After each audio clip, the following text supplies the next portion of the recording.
Chapter 133. The Yu siblings displayed their astonishing strength. Although it was a battle between a famed sword-rank sword lady and a soul-rank Yuan Zhen, 8 seconds of battle time was a bit too much.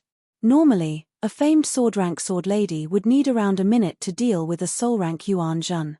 The team advanced at a uniform speed past the location of the previous battle, and the Yu siblings just happened to return to the team.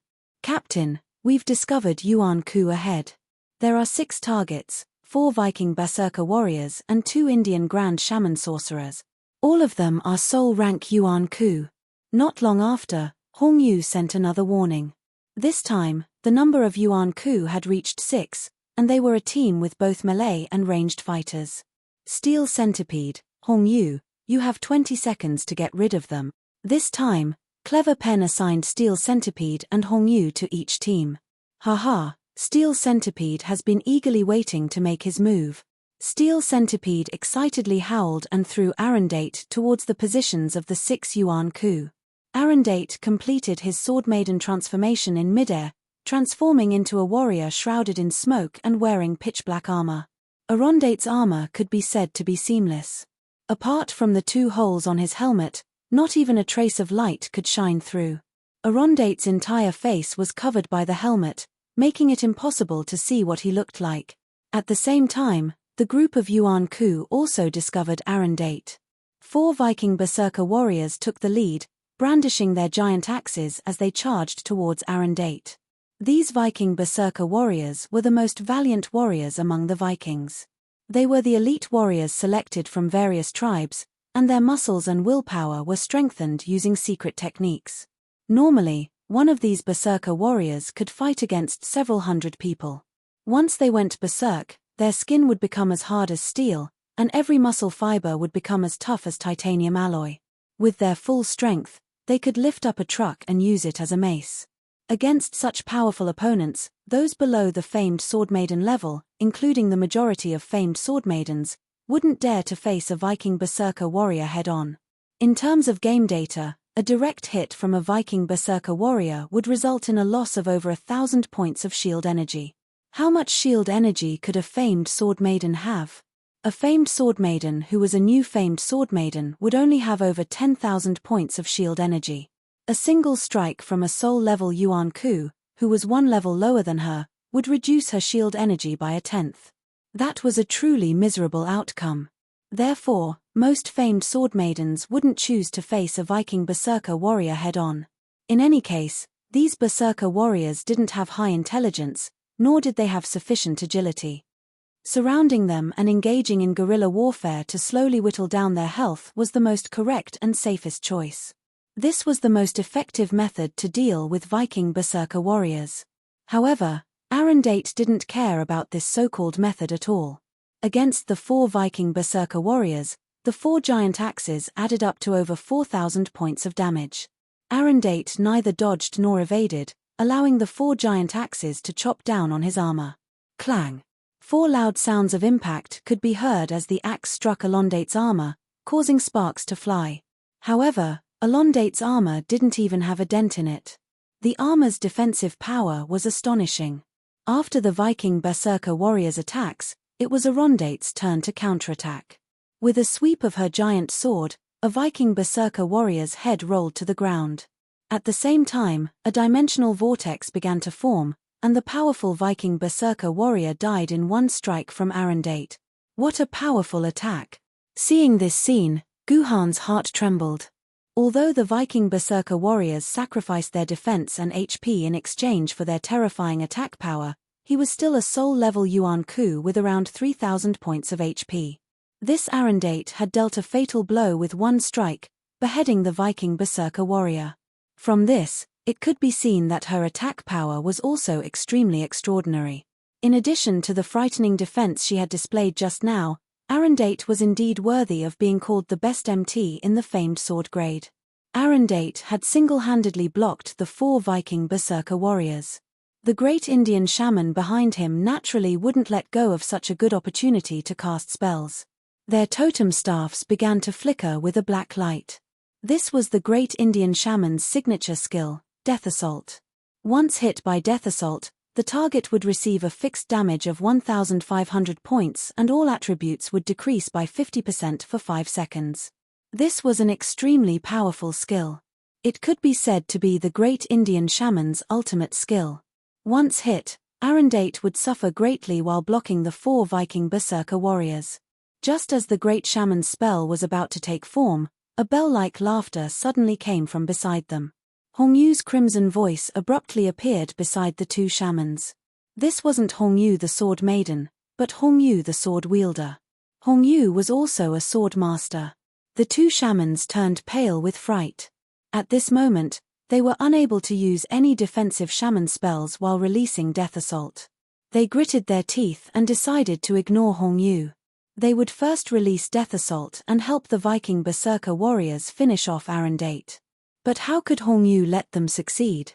Hongyu's sword suddenly released a pink miasma that rapidly enveloped the 2 shamans. The Death Assault that was about to be released in a second or 2 stopped. After another 7 or 8 seconds, the miasma dissipated. The 2 great shamans had become corpses lying on the ground. The dimensional vortex also gradually began to take shape. No one knew what had happened within the pink miasma, nor how Hongyu had so quickly killed the 2 great shamans. Steelworm, I'm done. I'll leave the rest to you. After saying that, Hongyu began to return to the team. Steelworm chuckled. Soon, there's only one left. While Hongyu had been fighting the great shamans, Arundate had conveniently finished off 2 more Viking berserker warriors. Naturally, the last one was even less of a problem. In the blink of an eye, Arundate had finished the job and returned to the team a few seconds later than Hongyu. This team from the Yaoguang sword sect was indeed a top-notch powerhouse among the famed sword rank explorers. Each of them had the ability to instantly kill a soul rank Yuan Ku. It wouldn't be too much of a problem for them to deal with a flood dragon or a dragon rank Yuan Ku. How is it? My dear young military governor, does our team's strength enter your eyes? Hongyu asked Guhan through the team channel in a teasing tone after returning to the team. It's all right. It's barely enough. Ji Han very honestly expressed his opinion in full detail. What did you say? Guhan's words caused Steelworm's expression to change. He raised his fist and was about to smash Guhan's head. The Yu siblings also had ugly expressions. Hongyu, who had caused this situation, covered her mouth and couldn't stop snickering. Retract your fist, Steelworm, Clever Pen said coldly. Your strength is to deal with Yuan Ku, not to bully your companions. If you do something like this again, go back and call back the Star Watcher. Mph. Steelworm snorted resentfully and obediently retracted his fist. At the same time, Hongyu discovered a new enemy. Captain Magic Pen, we've spotted Yuan Yang ahead. There are 4 targets, 4 human temple knights. They are all soul rank Yuan Ku. Hongyu licked her lips and revealed new targets. Captain, this time it's a little tricky. Let me and the Yu siblings take care of it. The Yu siblings didn't say anything, but they tightened their grip on the dual swords in their hands. This was a sign that they were ready to attack. In previous battles, when facing 4 temple knights, Hongyu and the Yu siblings had to work together to deal with them. No need. You have already fought. You need to rest now, Clever Pen said coldly. We're not going to fight. Captain, are you going to do it yourself? Hongyu was stunned. In the past, Clever Pen had never made a move at this step. Don't we have new companions? Mr. Military Governor, I think you are itching for a fight. I'll give you 1 minute, and I'll leave these 4 temple knights to you. Is that okay? Clever Pen turned to Guhan. Hongyu, the Yu siblings, and Steelworm were stunned when they heard Clever Pen's order. Hongyu looked at Clever Pen strangely and said, Captain, it's not appropriate to let Mr. Military Governor take action. Mr. Military Governor has only been in the game for less than 2 weeks, and is already dealing with the Temple Knights. Isn't that? Yes, Captain. This piece of trash is going to deal with the Temple Knights. Let alone 1 minute, even if we give him 10 minutes, oh no, if he can keep his life, that would be a mitapah. Steelworm also fully expressed his distrust of Guhan. Faced with Hongyu and Steelworm's doubts, Clever Pen ignored them. Instead, he stared at Guhan and asked, Mr. Military Governor, Can I leave these 4 temple knights to you? Okay. Guhan answered straightforwardly. As the saying went, one must be loyal to the king. Since he had promised to do something, he had to do it. Guhan sped up and left the team to deal with the 4 temple knights. Captain, don't you think you're going too far? He's just a newbie. How can he fight 4 temple knights? Yes, that's right. The temple knights are invincible and can heal. Moreover, that pair of annoying hammers. Without Mandarin Duck to remove their hammers, that military governor will never be able to kill a temple knight in his lifetime. The Yu siblings said the same thing at the same time. Their voices overlapped as if they were harmonizing. Hey, boss, if you trick him like this, won't he go to the Alcade Light Sect leader and tell on you?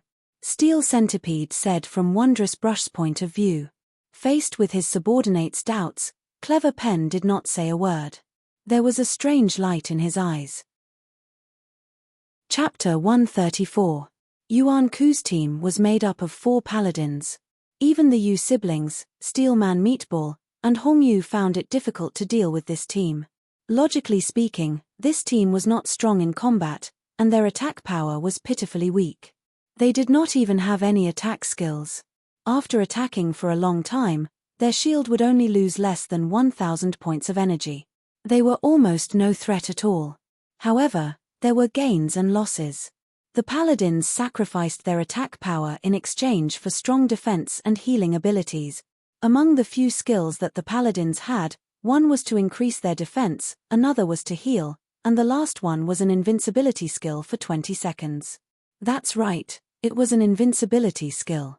Even if a spiritual sword rank sword wielder came, they could only stare helplessly at this invincibility skill. Only an immortal sword rank sword wielder or above could possibly break this invincibility skill with an immortal technique attack. In this way, the scene of fighting the 4 paladins became very interesting. If you attacked one paladin, the other 4 paladins would simultaneously use defensive skills on the attacked paladin. Then, every 10 seconds, they would continuously heal the paladin. If you attacked for more than 10 minutes, the paladin would probably not even lose a bit of HP. Even if your attack power was overpowered, with the healing of 4 healers, you could still take down the paladin's HP. Well, the paladin could just use divine protection and activate an invincibility skill for 10 seconds, and his HP would be successfully restored to full. This was simply outrageous.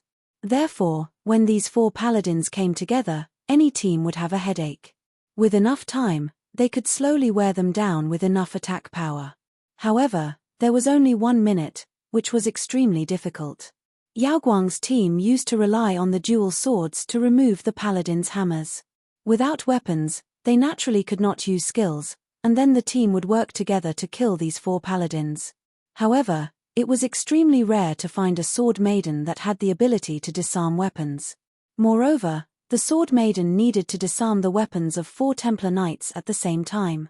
After the hidden dungeon was cleared and opened to all players, the Yuanshan team formed by the 4 Templar knights tortured the players to the point that they wished they were dead. Their experience was that once they saw the 4 Templar knights in front of them, they would immediately exit the dungeon and re-enter it, hoping that the 4 Templar knights would not spawn the next time.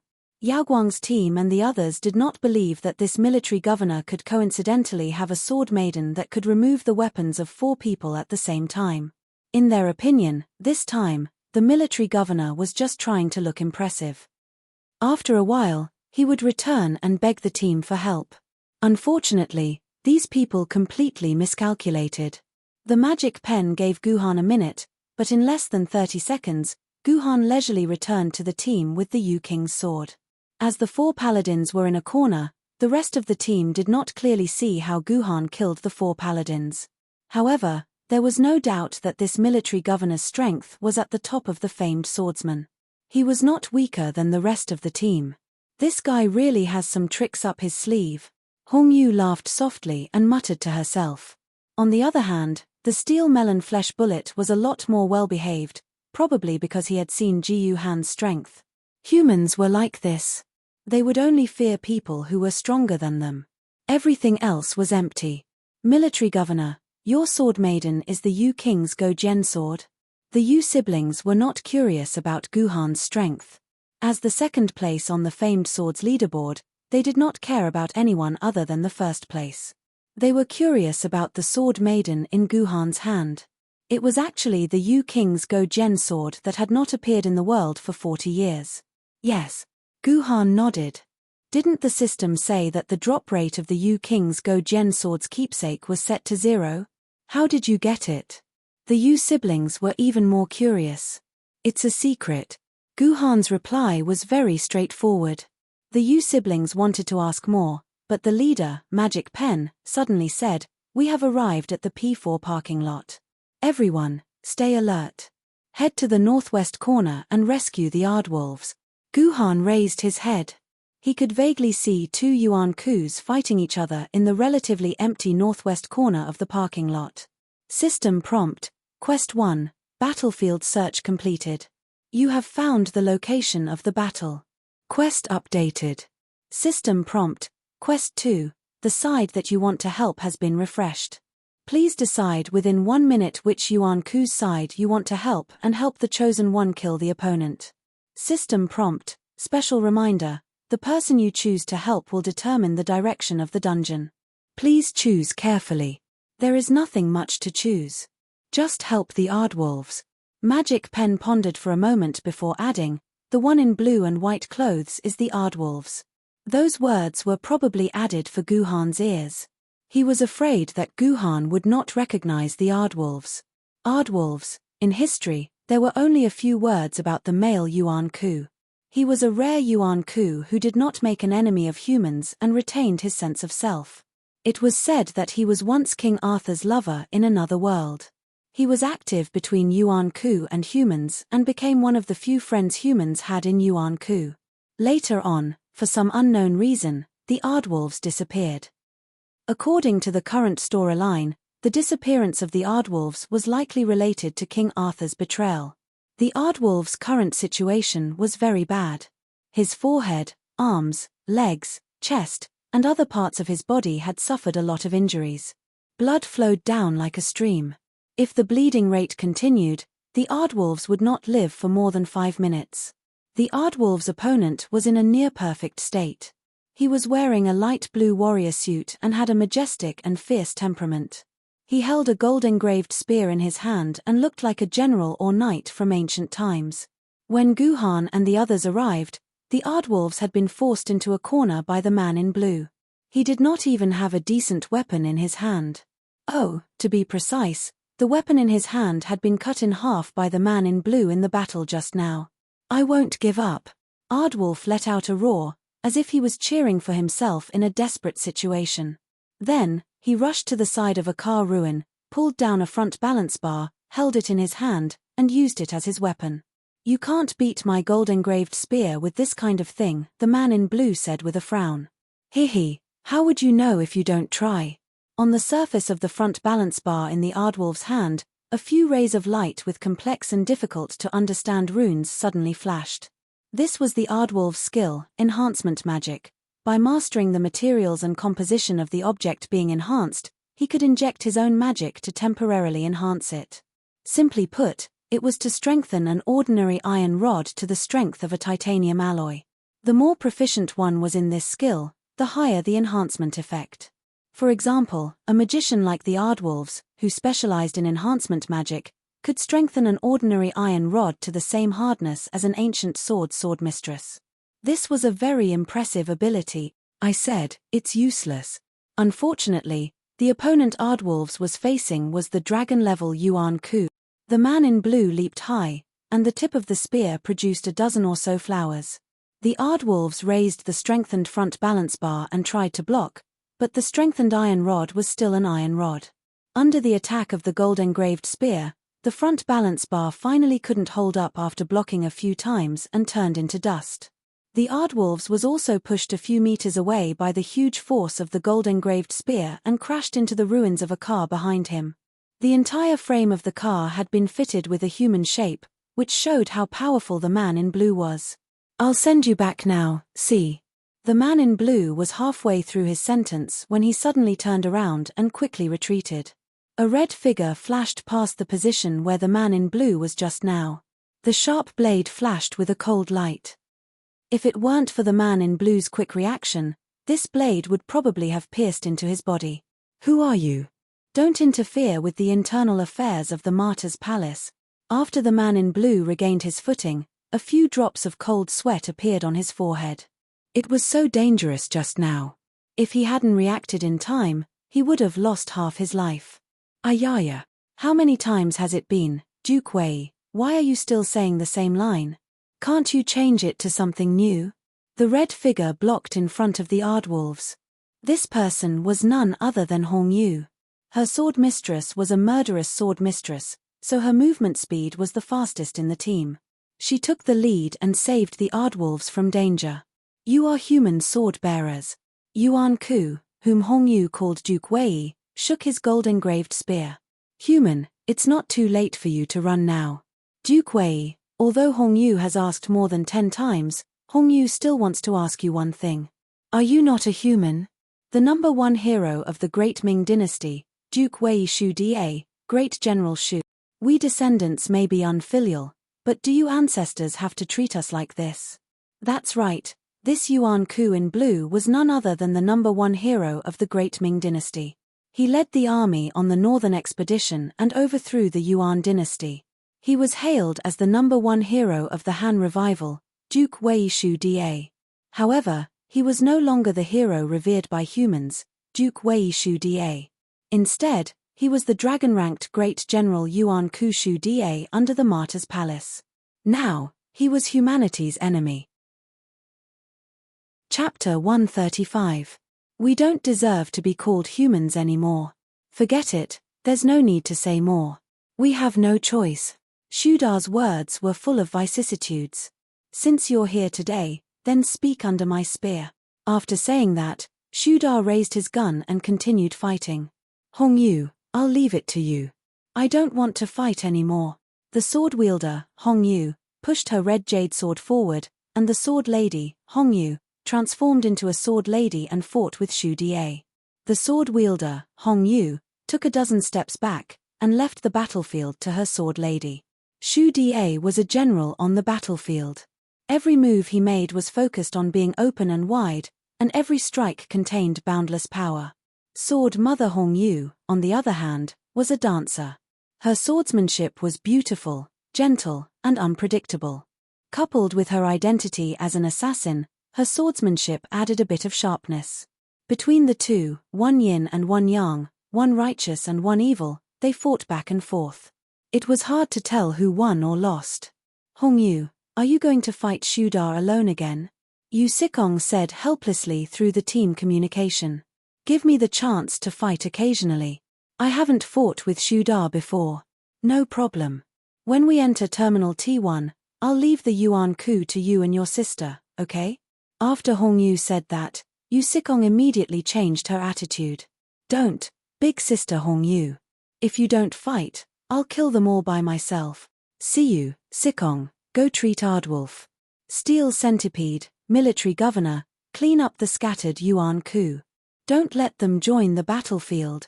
Magic Pen gave different orders to the other team members who arrived one step after Hong Yu. Gu Han was assigned the task of cleaning up the scattered Yuan Ku. There were not many Yuan Ku wandering around parking lot P2, and they were not very strong. Gu Han strolled around and killed all of the Yuan Kus. He returned to the vicinity of Hong Yu and Shu Da's battlefield. At this time, both sides were heavily injured. According to the team's observations, Sword Maiden Red Jade's shield had less than a third of its energy left. Meanwhile, Shu Da's samurai suit had been torn into countless places. There were more than 30 wounds on his body. Although they couldn't see his HP bar, they estimated that he wasn't much better off than Sword Maiden Red Jade. What do you think about Big Sister Hong Yu? Every time he entered, he would grab this Shu Da and challenge him to a duel. He even insisted on using the Sword Maiden, Hong Yu, to fight him alone. If we attacked together, this Shu Da would have died long ago. Yu Sikong, who was taking care of the Aardwolf and stopping its bleeding, muttered to herself. It's fine if you're muttering to yourself, but don't do it in the team channel. Don't you know that everyone can hear your muttering? Seeing that Gu Han and Steel Centipede had returned, Magic Pen seemed unwilling to let Hongyu drag on any longer. He directly said to Hongyu, we don't have time for you to dawdle. Use your ultimate move and end the battle. We still have a lot of things to do. Okay.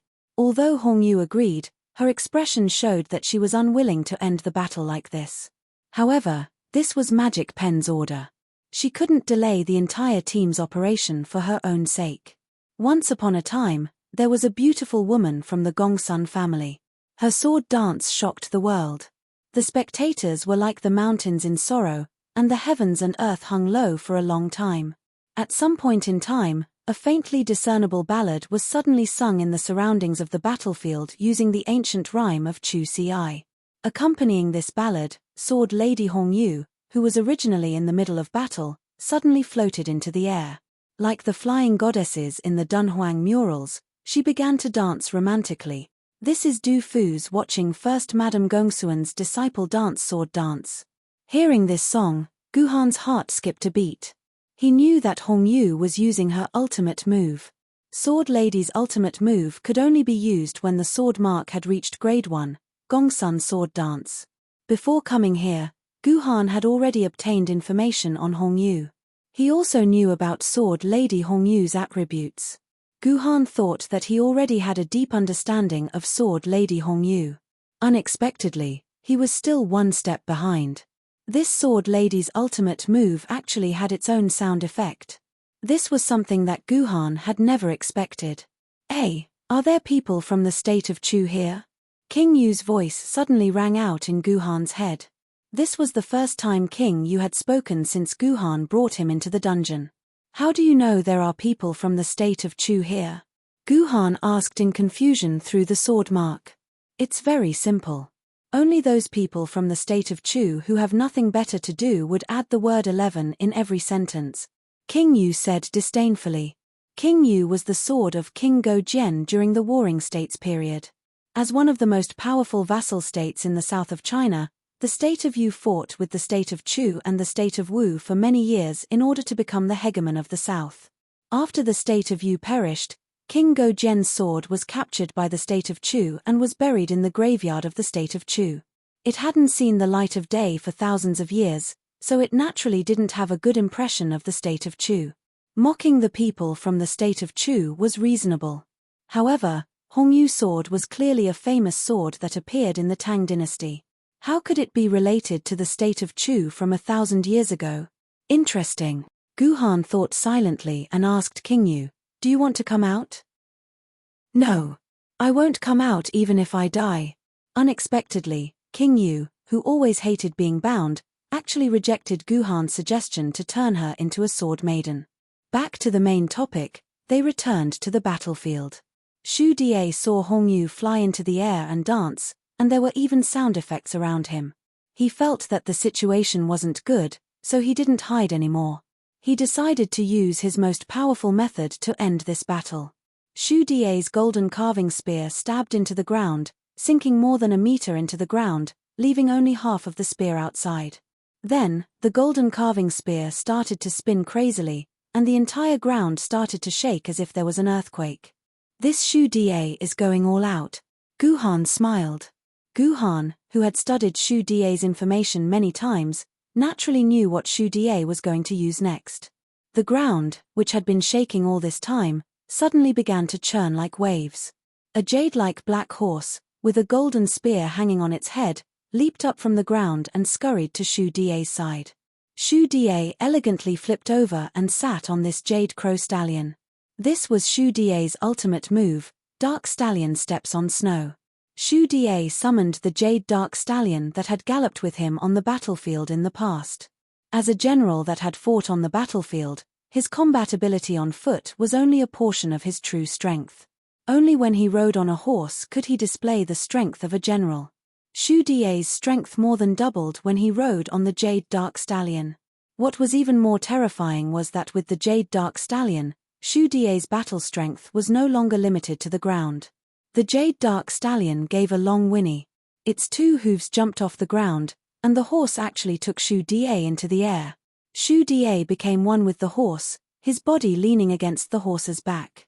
The tip of his spear turned and stabbed at the dancing Hongyu in the air. Hongyu didn't seem to have time to dodge and was stabbed. Hit. Xu Da was overjoyed, but he immediately reacted.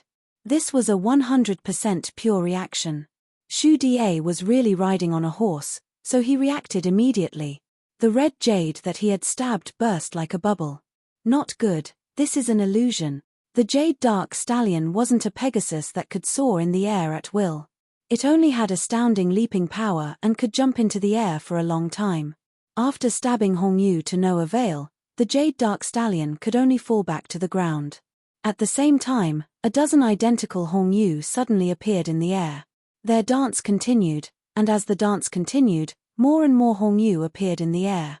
Of these illusions, only one should be real. Xu Da pulled on the reins of the horse and circled in place, trying to find the real Hongyu. But no matter how he observed, he couldn't see anything fishy. At this time, the song watching first Madame Gongsuan's disciple dance reached its last line. This old man does not know where he is going, and my feet turn into a cocoon on the barren mountain. It's over, this idiot Xu Da has died at Big Sister Hongyu's hands again. Every time, it's the same way. There's no creativity at all. The spectating Yu Sikong sighed and no longer paid attention to the battle. In his view, as long as Hongyu finished singing watching first Madame Gongsuan's disciple dance, that Xu Da was dead for sure. Was that really the case? Of course, that was the case. After the song watching first Madame Gongsuan's disciple dance was finished, the Hongyu illusion in the air turned into a total of 50 illusions. At the end of the song, these 50 illusions moved at the same time, and like sharp swords, they stabbed at Xu Da who was on the ground. These 50 Hongyus were filled with murderous intent, and they were like real people, without any flaws. Only one of them is real, don't you dare lie to me, Xu Da shouted, and raised his golden chisel spear, and danced around his body in a circle, trying to destroy these illusions. Who told you that these are illusions? Hongyu's faint voice sounded like a ghost, and then the 50 Hongyu swords in the hands of Hongyu stabbed into Xu Da's heart one by one. Once Hongyu's sword stabbed into Hongyu's heart, the illusions disappeared without a trace. You are all illusions indeed. After the attack, Xu Da sneered, and then a large mouthful of blood spurted out from his mouth. I didn't expect these swords to be real. After saying that, Xu Da fell from the horse, and a dimensional whirlpool appeared. Xu Da, the hero of the founding of the country, fell at the hands of Hongyu's sword. Ultimate skill, Gong Sun's sword dance, consumes 90% of Hongyu's durability. After 30 seconds of preparation, 50 illusions of Hongyu's sword can be created. After the chant, attack a random target within a certain range. Each illusion has 100% of Hongyu's attack power. It can be dodged, but cannot be blocked. During the chant, Hongyu's personal shields will disappear, and her body will be invisible. She can be detected by detection skills. Chapter 136. Hongyu, who had finished off Xu Da, seemed to be a little depressed. She put sword Maiden Hongyu back into the scabbard to recover and said, I'm going to guard the surroundings and leave Ardwolf's vicinity. System notification, Quest 2, assistance completed. You have killed Yuan Ku Xu Da. Quest progress, 10%. System notification, Quest 3, listening and questioning have been refreshed. Listen to what Yuan Ku Ardwolf has to say and ask questions correctly. Please note that asking questions correctly is very important. Otherwise, your quest will fail. There's no need to save me. Ardwolf, who was being treated by the Yu siblings, spat out a mouthful of blood. His voice gradually became intermittent.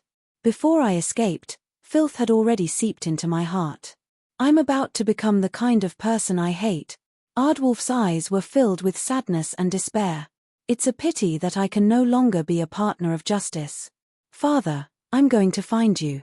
Is he dead for sure? Guhan walked to Ardwolf's side and carefully observed his body. He found that there was a black hole where Ardwolf's heart should be. It seemed that something had drilled into the hole.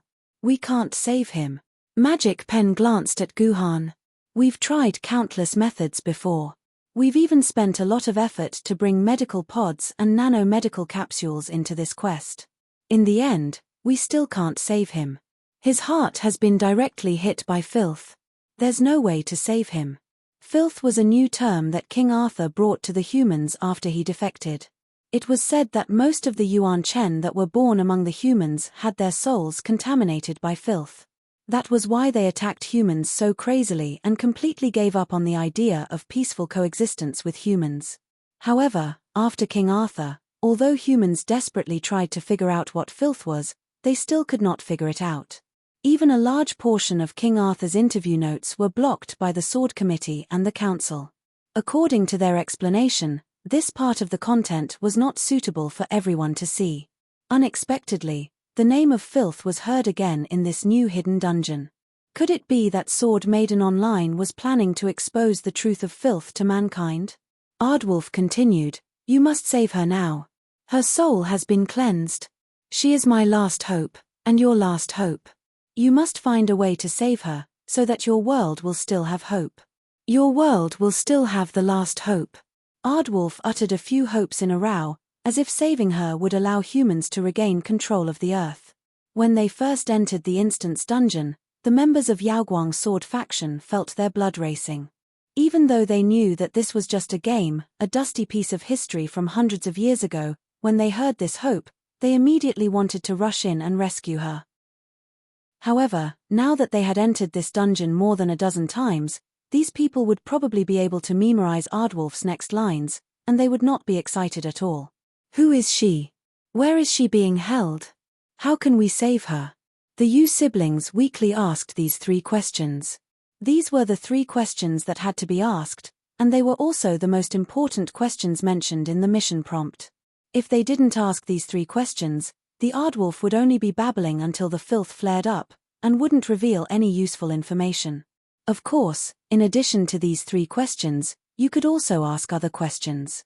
In the first few instances, Yaoguang's team tried to ask many different questions, but no matter what they asked, Ardwulf's answer was the same. So now, the Yu siblings directly asked the 3 simplest questions that had to be asked. Seeing this, Guhan frowned. When he first saw this dungeon's information, Guhan felt that something was wrong. This Ardwulf's intelligence seemed to be far lower than the NPCs in the previous dungeons. The other NPCs would give different answers according to your questions, but this Ardwulf completely ignored them. This was very strange. This was not an NPC that Sword Maiden Online should have. Hearing the Yu siblings' question, Ardwulf's eyes lit up. He coughed twice and answered. Her name is Artoria Pendragon. Cough cough. You sword-bearers should be very familiar with her. King Arthur, one of the 10 kings of the Martyr's Palace. His hands are stained with the blood of human sword-bearers. Cough cough cough cough. Even so, you must save her. She is now locked in the underground garage of Terminal T1. It has been transformed into a dimensional altar by the Martyr's Palace. At 8:23 tonight, the altar will open, and Artoria will be escorted back to the Martyr's divine kingdom in the dimensional rift. So before 8:20, you must rescue her from the dimensional altar. Otherwise, everything will be over. After saying this, Ardwulf spat out a mouthful of black blood. It seemed that he really didn't have long to live. What kind of enemies are in the altar? The Yu siblings continued to ask questions according to the routine. Hee. Hearing this question, Ardwulf suddenly smiled. A person who was about to die still had such a sincere smile. It was indeed an anomaly. Originally, 3 of the 10 kings were here. Otherwise, how could the people of the Martyr's Palace capture her? But I have already asked that person to lead the 3 kings away. Now, the strongest person in the temple should be the fallen sword Yuan Ku. If you do your best, you should be able to resist him. The fallen sword Yuan Ku was equivalent to an advanced spirit sword level swordbearers. This Ardwulf made it sound simple. Asking 6 famed sword level swordbearers to fight against the fallen sword Yuan Ku was basically no different from suicide. However, Yaoguang's group couldn't refuse. Otherwise, they wouldn't be able to clear this dungeon. Okay, we promise you. The Yu siblings made a promise. Thank you. Ardwulf nodded in relief. Then, he spat out another mouthful of black blood. Upon closer inspection, There were actually some organ residues in the blood. It seemed that Aardwolf's internal organs had been smashed.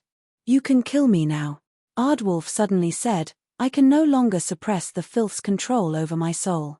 If you don't want to face the fallen sword Yuan Ku, then kill me. You must be fast and ruthless. See you, do it. Kill him." Magic Pen said emotionally. How many times had they killed Aardwolf? This was the first time they came to this stage, so they were moved by Aardwolf's behavior. Although Aardwolf repeatedly asked them to kill him, he didn't do it in the end. As a result, a tragedy happened. Aardwolf was controlled by the so-called filth and turned into another person. Then, he attacked Magic Pen's team without mercy. This filthy Aardwolf's combat power exploded to a terrifying level. Even Yaoguang's elite sword level team couldn't hold on for more than 5 minutes. They died one after another and were thrown out of the dungeon. They waited for a full 3 days before entering the dungeon again. From then on, Wondrous Brush didn't hesitate to give the order to kill Aardwolf before he was corrupted.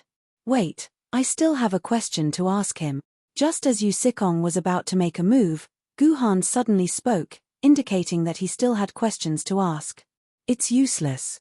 I've already asked what I need to ask. If you ask any other questions, he won't answer you."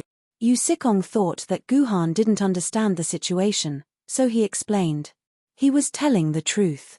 They had tried to ask different questions from various aspects, but except for the few questions asked just now, Aardwolf wouldn't care about other questions at all. In the end, Yu Sikong and the others were too lazy to experiment anymore. "Did you even ask about the color of his underwear?" Ji Yu Han suddenly asked in a strange manner. Everyone expressed that although they were unwilling to admit it, they had to admit that they really didn't ask this question. "Let him ask," Magic Pen said. "But you only have 30 seconds. After 30 seconds, he will be completely filthy. At that time, you will bear the consequences of the dungeon's failure alone." "Sure." Guhan squatted down beside Aardwolf and asked very seriously. "Why? Why does your altar open at 8:23 p.m.? TSK, what kind of question is this?" Steel Mantis, who had been paying attention to this, spat disdainfully. It would be strange if Aardwolf would answer this question. However, what happened next shocked everyone. Aardwolf, who had closed his eyes and was waiting for death, suddenly opened his eyes, stared at Ji Yu Han's face, and said word by word, "Because they have to rush back to watch Happy Goat and Big Big Wolf, which will be broadcasted at 8:25 p.m. What a pity, I won't be able to watch such an interesting and meaningful cartoon anymore. Happy Goat, Pretty Goat, Lazy Goat, Boiling Goat, Happy Goat. Don't underestimate me just because I'm a goat." This Aardwolf actually sang. What the hell was this? "Hey, brother." Yu Siu poked her brother's waist. "Brother, have we asked this question before?" "I don't think so." Yu Sikong shook his head in disbelief. This Aardwolf actually answered a new question under the military governor's question. This military governor really had some skills. "This is weird," Steel Mantis muttered with his head lowered. But from then on, his attitude towards Guhan was much better. Magic Pen didn't say anything, but there were many more unpredictable things in his eyes. "You can die now." After getting Aardwolf's answer, Guhan didn't ask any other questions. The Yu King's sword directly pierced through Aardwolf's skull, completely cutting off the possibility of him being filthy. But the strange thing was that after Aardwolf died, his corpse was left on the ground. No dimensional vortex appeared beside his corpse to retrieve it. It was unknown whether it was because Aardwolf wasn't infected by filth. Or rather, Aardwolf didn't die. Chapter 137. Of course, Aardwolf was as dead as a doornail. This was something they had repeatedly confirmed after a dozen or so dungeons. Thus, Wondrous Pen and the others tacitly agreed that Aardwolf wasn't affected by the filth like the other Yuan Ku. System notification. Quest 3, Listen and Ask questions completed. Your team has listened to Aardwolf's words and asked the correct questions. Quest progress, 15%. System notification. Quest 4, Clear the surface of Terminal T1. The Martyr's Palace has set up a tight defense on the surface of Terminal T1. Please clear the surface of Terminal T1 without alerting the underground parking lot. It's going to be a tough battle. Listen to me. Wondrous Pen pointed in the air and a blueprint of the surface of Terminal T1 appeared in the air. Xianyang Airport's Terminal T1 has a total of 2 floors. According to our previous experience, there are about 30 to 50 yuan ku on these 2 floors. There are at least 20 on the first floor and at least 10 on the second floor. All of them are phantom yuan ku and above.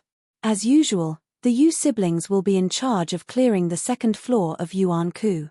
I, Military Governor, Steel Centipede, and Hong Yu will be in charge of the first floor. Since this is Military Governor's first time clearing a dungeon, I'll repeat the operation plan. There are a total of 4 passages leading from the surface to the underground parking lot. We'll clear 3 of them first. One is in the northwest corner, another is in the northeast corner, and the last one is on the second floor. Military Governor, Hong Yu, enter from the entrance near the northwest passage.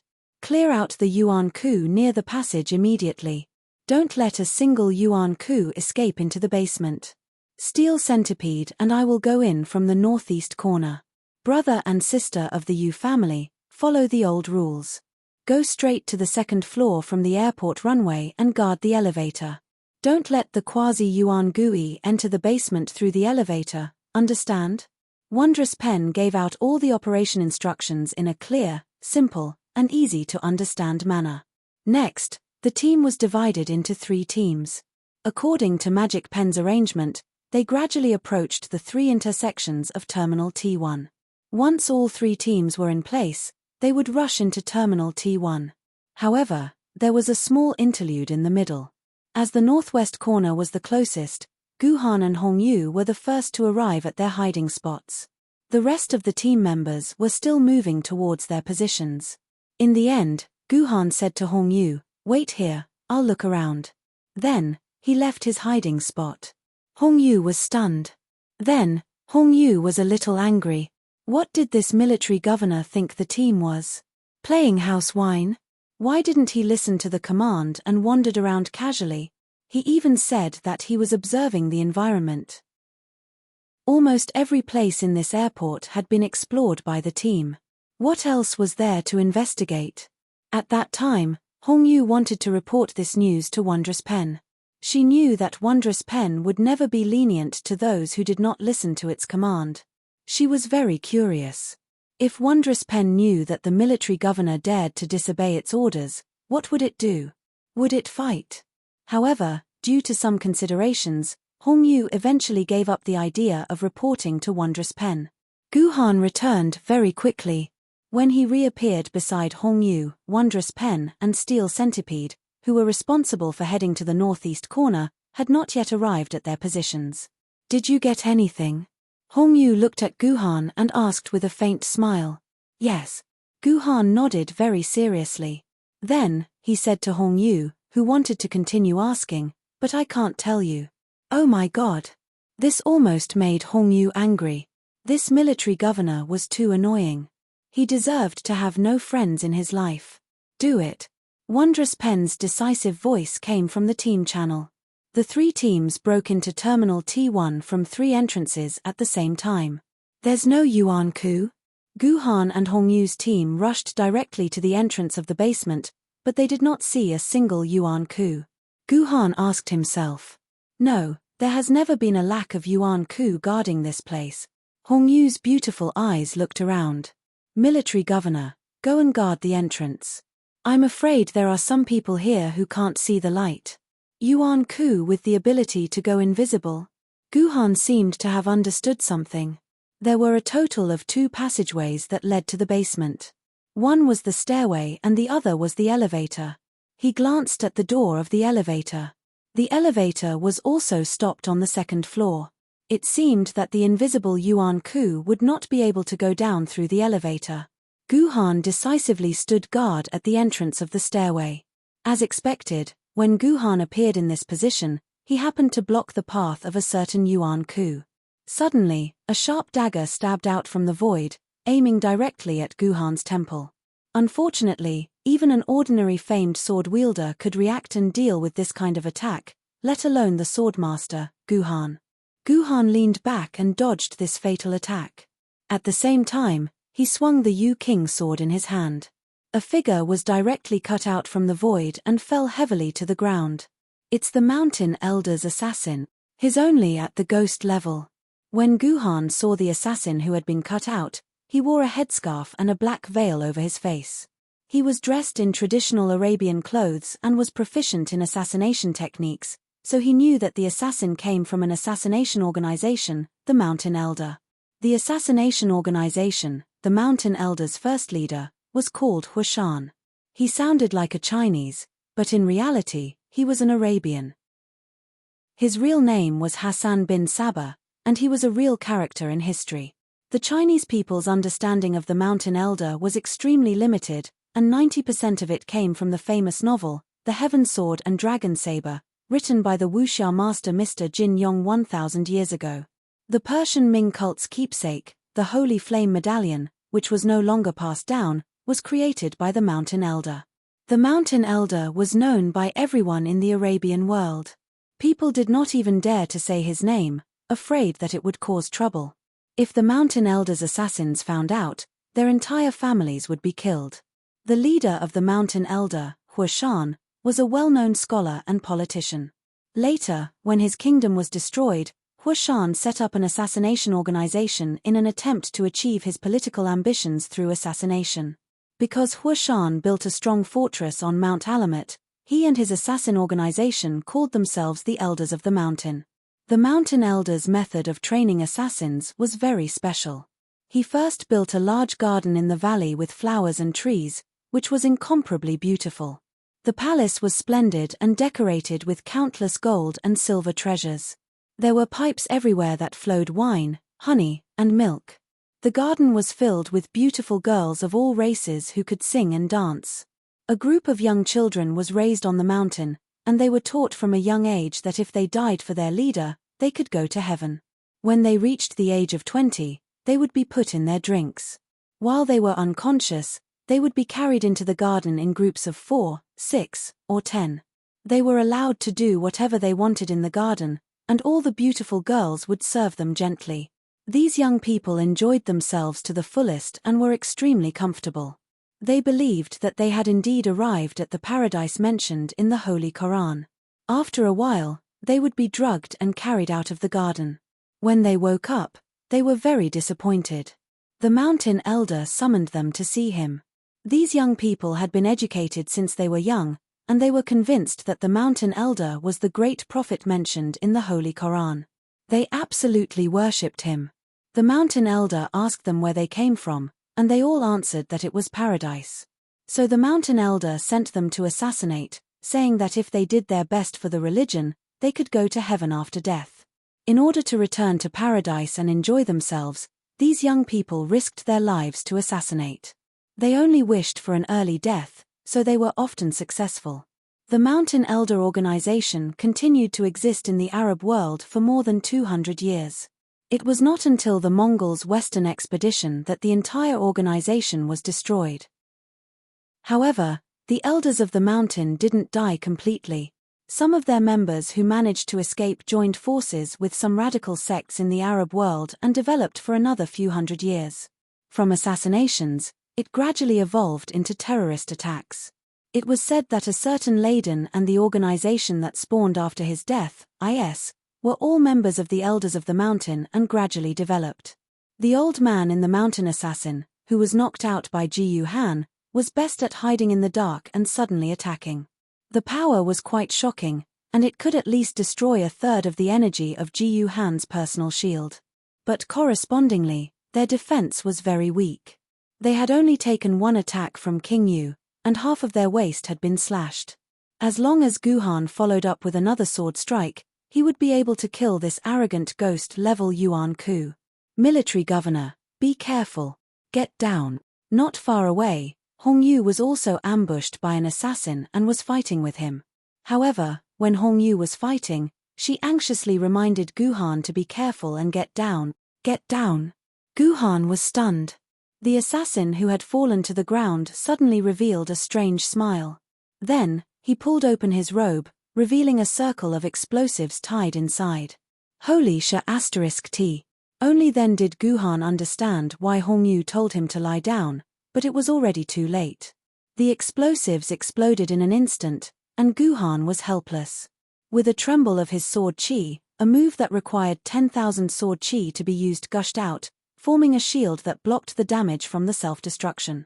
Fortunately, Guhan now had more than 2,000 sword essence, and more than 20,000 sword chi, so he could still use the sword spring.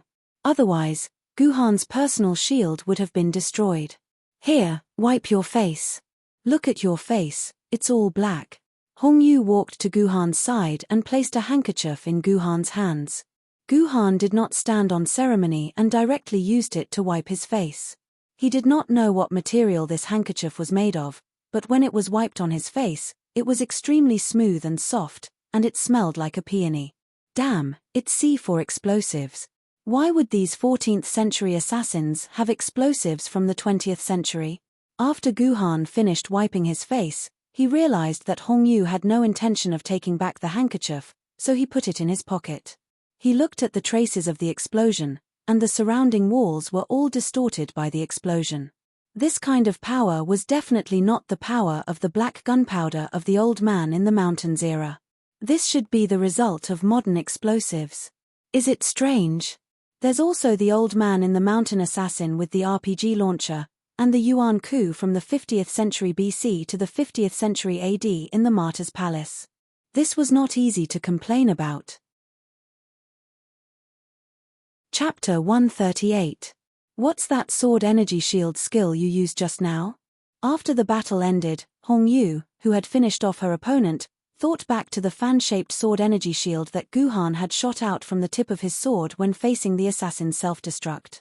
After finding out that Guhan's sword mistress was Yu Wang, she looked up Yu Wang's information and discovered that there was no such shield skill among Yu Wang's skills. That's a secret.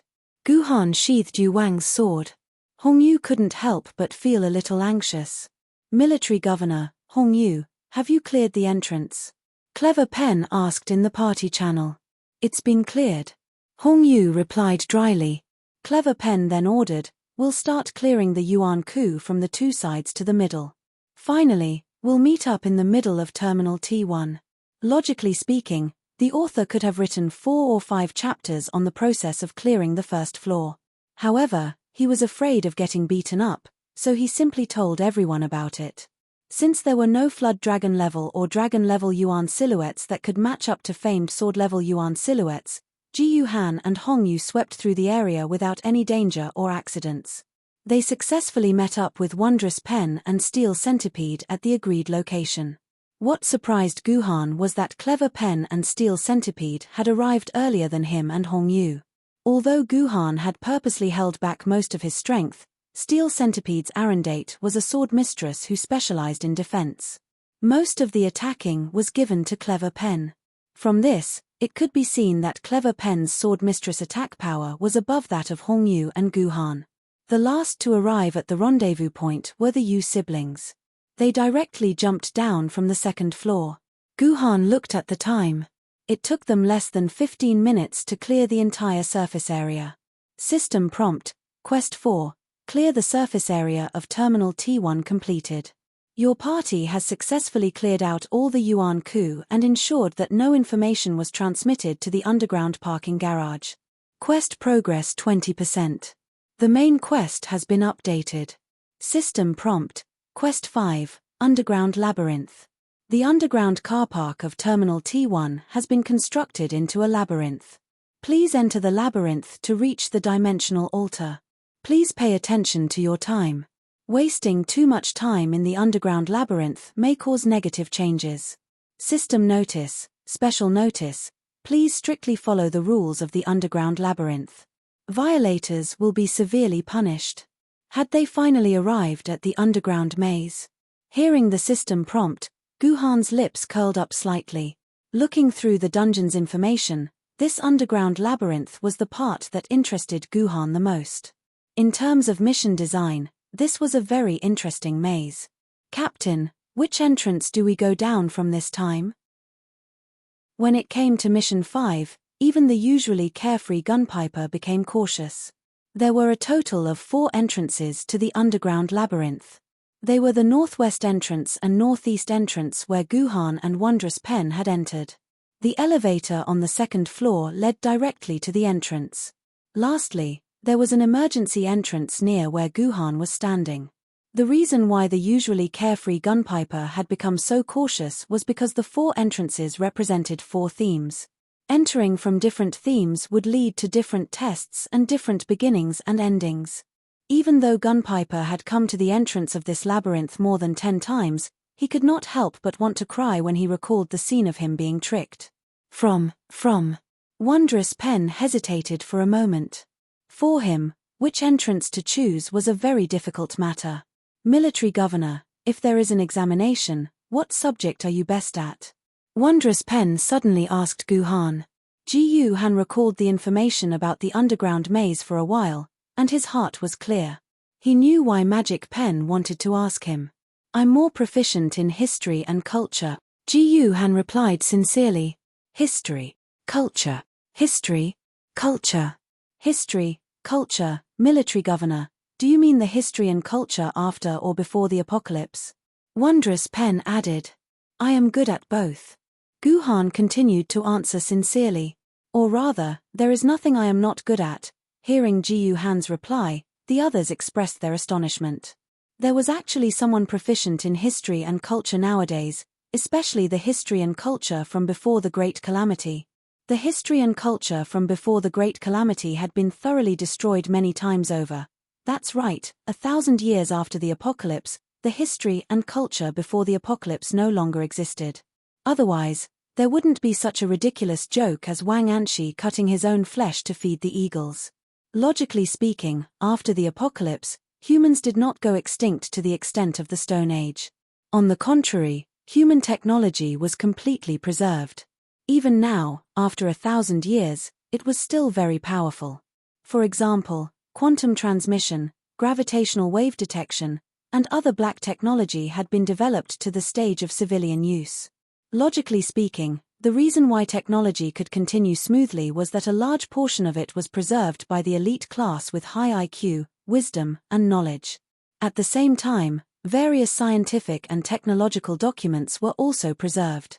So the question was, since such complex and diverse scientific and technological information had been preserved systematically, why was there no longer any historical and cultural information? A set of 24 histories could be stored in a box. All the historical and cultural books of China could be stored in a 10 EB hard drive. There was almost no difficulty in preserving them. Oh, everyone might not know what 10 EB was. 1024 megabytes equals 1 gigabyte, 1024 gigabytes equals 1 terabyte, 1024 terabytes equals 1 PB, 1024 PB equals 1 EB. So far, the upper limit was stuck at 10 EB. It wasn't that humans couldn't make a more powerful hard drive, but that 1 EB was already enough for humans. Any bigger would be meaningless. There was only one answer, and that was that these historical and cultural information had been destroyed in large quantities by humans, to the extent that these historical and cultural information had been completely cut off. So the question was, why did humans act like idiots and destroy their own history and culture? What was the difference between this and destroying humanity's own heritage? What was the difference between this and cutting off humanity's roots? Who was the hidden mastermind that gave such a stupid order to dig one's own grave? In fact, this person was none other than the great Sword Ancestor calendar, and this matter had become one of the few black spots in the Sword Ancestor's life. Many people who opposed the Sword Ancestor liked to use this point to criticize him. They pointed out that the movement launched by the Sword Ancestor had destroyed the traditional culture of mankind and destroyed the spirit of mankind. He was not a savior of mankind, but an executioner who destroyed mankind. Didn't this argument sound a little familiar? The public intellectuals who accused a certain Taizu of starting a certain revolution all used this argument. However, the reason why Kunzu did this was very different from the Taizu. At that time, the fundamental intention of Kunzu's order was to destroy Yuan Ku, not to destroy humanity itself. In the first 100 years after the apocalypse, there was a theory that became very popular. Because Yuan Ku came from the second dimension, from human history, from movies, from novels, and from anime, there was a saying among the survivors at that time: all Yuan Ku were created by us humans. As long as we destroy the soil in which Yuan Ku exists, then Yuan Ku will collapse on its own. To be more specific, because Yuan Ku was created by humans, then humans could destroy them. The soil in which Yuan Ku exists is the second dimension, so we have to destroy the carrier of the second dimension. Be it books, DVDs, data disks, carvings, tapes, videotapes. In short, all the carriers that stored these things must be destroyed. Without these carriers, Yuan Ku would lose its own existence and would automatically disappear. The theory was very simple, so simple that it was easy to understand. It was precisely because it was easy to understand that it sounded very reasonable, and it was supported by 95% of the survivors at that time. Therefore, an operation to destroy the carriers of history and culture began. Under the threat of fear and with the support of all humans, all non-technological information that existed around humans was spontaneously destroyed by humans. The fire that burned these carriers lasted for a total of a year. If you did not believe in this theory and dared to collect these books and carriers, then you would be reported by the people around you and be executed in public. This was a cultural extinction that was even more tragic than the burning of books and burying of scholars thousands of years ago. However, after 5 years of this extinction, Yuan Ku was still running around. However, the survivors did not doubt that this theory was wrong. They believed that although these 2D things were extinct from books and carriers, they still existed in the consciousness of humans. It could even be said that what existed in the consciousness was the key. It was precisely because there were all kinds of stories and legends in the human brain that these Yuan Ku appeared. On the contrary, it was meaningless for them to exist in carriers. After all, they were just ink and data. However, humans could destroy books and carriers, but they could not destroy humans themselves. Therefore, everyone came to a new consensus. They would endure for 100 years. During this 100 years, humans born before the apocalypse were absolutely not allowed to tell the humans born after the apocalypse about their past. They would let all their memories disappear along with the first generation of survivors. As a result, humans once again succeeded in blocking the oral transmission of knowledge. They also succeeded in completely wiping out most of the historical and cultural knowledge. Everyone knew the outcome. There were still no traces of Yuan Ku disappearing, but humans had completely lost their own history and culture. Their understanding of Yuan Ku was also completely cut off. When humans finally realized that this was self-destruction, it was already too late. 98% of history and culture had already been obliterated into legends. Although there was still a little bit of consciousness left, they risked their lives to preserve a portion of the information. He had also salvaged some information from some ancient ruins and roughly restored the history and culture of the past to some extent. Unfortunately, the people of the year 3001 would never know that KFC sells fried chicken, Chanel sells handbags, Chijien publishes novels. Kanglan Billows has long seen through everything and wrote the book Sword Maiden to tell the story of Gu Han 1,000 years in advance. Chapter 139. Naturally, when Guhan said that he was proficient in history and culture, everyone was stunned. In this day and age, a historian was rarer than a spirit sword wielder. Are you really proficient in history? Magic Pen still asked with uncertainty. I'm only responsible for telling you that I'm proficient in history. As for whether you believe it or not, that's your business. Guhan replied in a very arrogant manner. Magic Pen took a deep look at Guhan and said in a deep voice, "Today, let's go down from the middle." "No way, Captain. Do you really believe that he knows that damn history?" "Go down from the middle?" Steel Centipede shivered, then immediately ran to Magic Pen's side and whispered, "Captain, don't forget how miserable our ending was the last 2 times we went down from the middle. Don't listen to him. Let's go down from the west road like last time. We've passed through there several times, so it's not reliable. Don't listen to him, Captain. Although we've succeeded several times on the west road, the number of failures is far more than the number of successes. In my opinion, if the military governor is really proficient in history and culture, then going down from the middle road is indeed the safest choice. The first time, it was because we got a 0 in the Overwatch game that we had to endure a whole day of pain, despair. After listening to Hong Yu's words, Guhan was a little curious. In the information he got, there was no record of this torture at all. It seemed that Magic Pen and the others who were responsible for the record had ignored this part. What kind of torture did they endure to make people like Hong Yu feel despair? Would it make a rigid person like Magic Pen give up his own principles and erase a certain record? Let's go down. Magic Pen had made up his mind and walked down from the intersection of the middle road. Hong Yu followed closely behind and went down as well. The Yu siblings held each other's hands tightly, closed their eyes, and went down as well. Guhan glanced at Steel Centipede and asked, "You're not going down?" "Fine, I'll go down." Steel Centipede said this, but his feet were still dragging. Guhan was too lazy to pay attention to him and walked down by himself. Steel Centipede was so angry that he stamped his feet, but he had no choice but to follow. The path to the basement was dark and devoid of light. However, Hong Yu was already prepared. He took out a large flashlight from his dimensional pocket and illuminated the passage. The underground space of Terminal T1 was originally a parking lot for VIPs. It was a place for celebrities, politicians, and officials to park their cars. At the bottom of the stairs, there should be a very wide space, but when Guhan went down the stairs, he found that the parking lot had been transformed beyond recognition. A long tunnel was directly connected to the exit of the stairs. The passageway was extremely sturdy.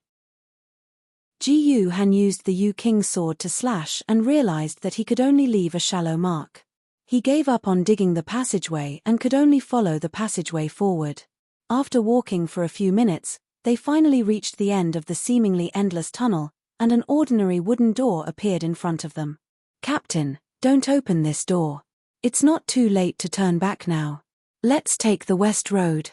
Gunpiper tried to persuade Magic Pen one last time.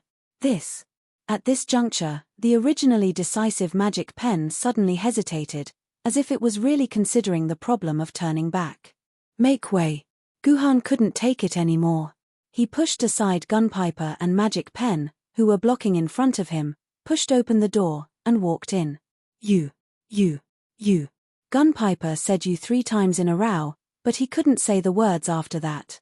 "Captain, I strongly request that we chase this unreliable man out.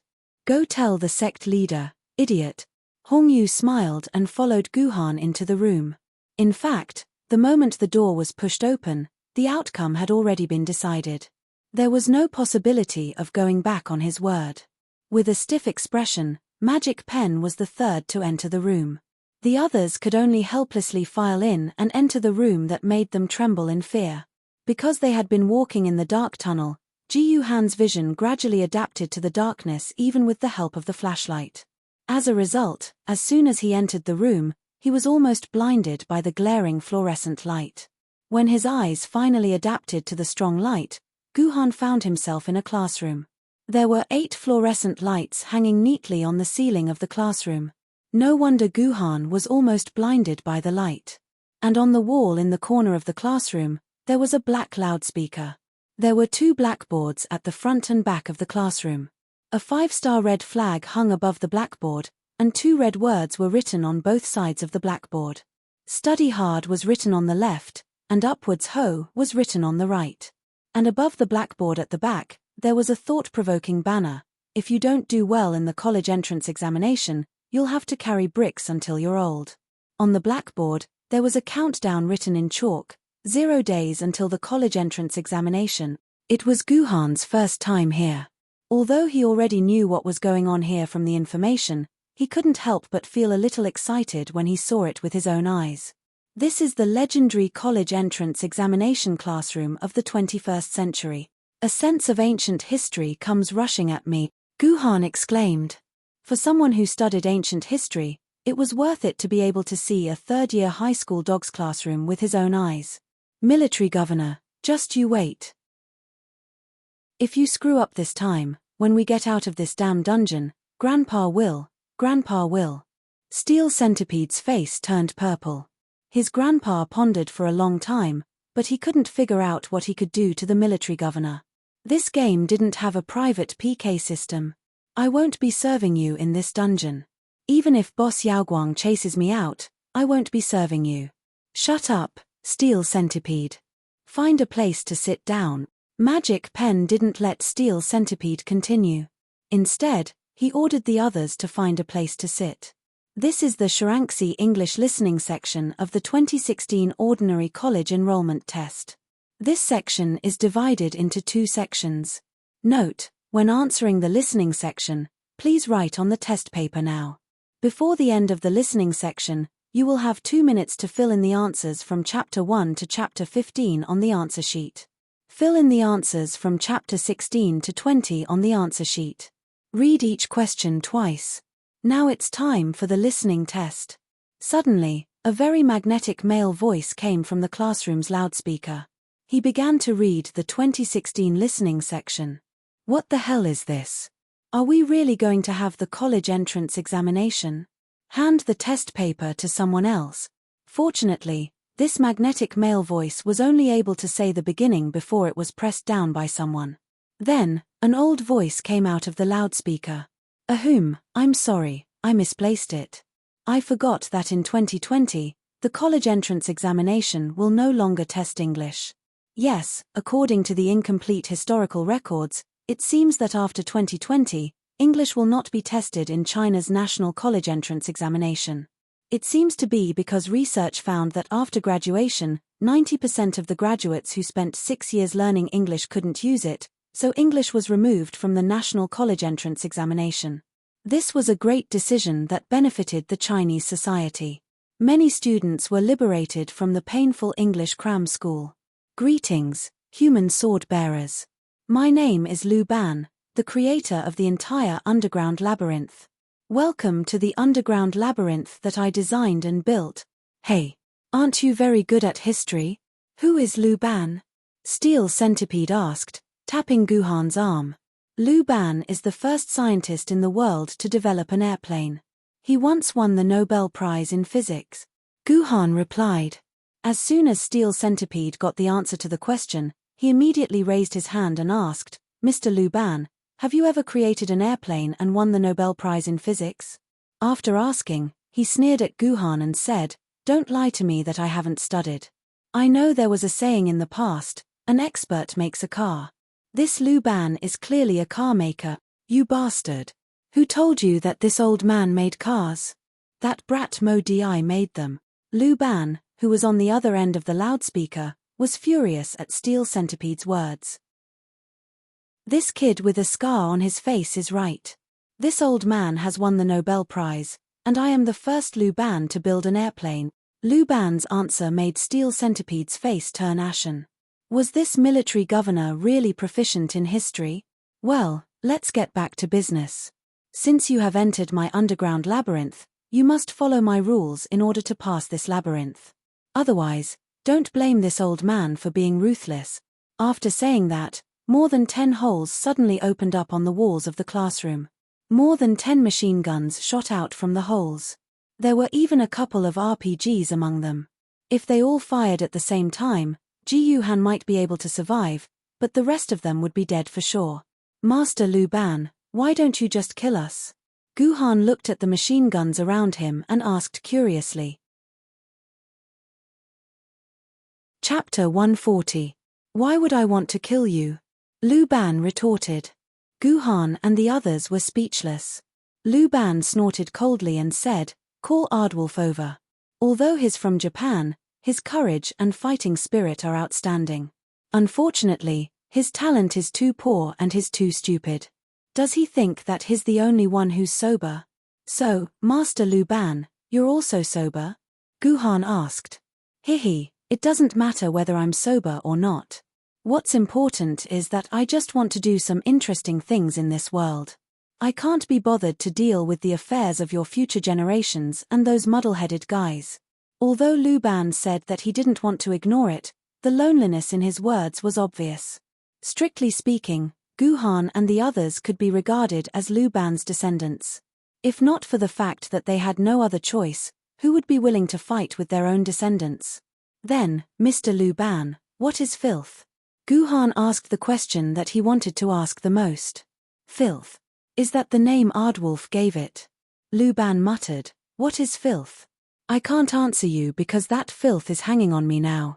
If I answer you, my carefree days will be over. Why do you have so many questions? From now on, I won't answer any of your questions. Ahum, I'll explain the rules of passing through the maze. As you can see, you're now in a classroom of the graduating class of 2016 that I've meticulously restored. So this time, the theme of passing through the maze is the college entrance examination.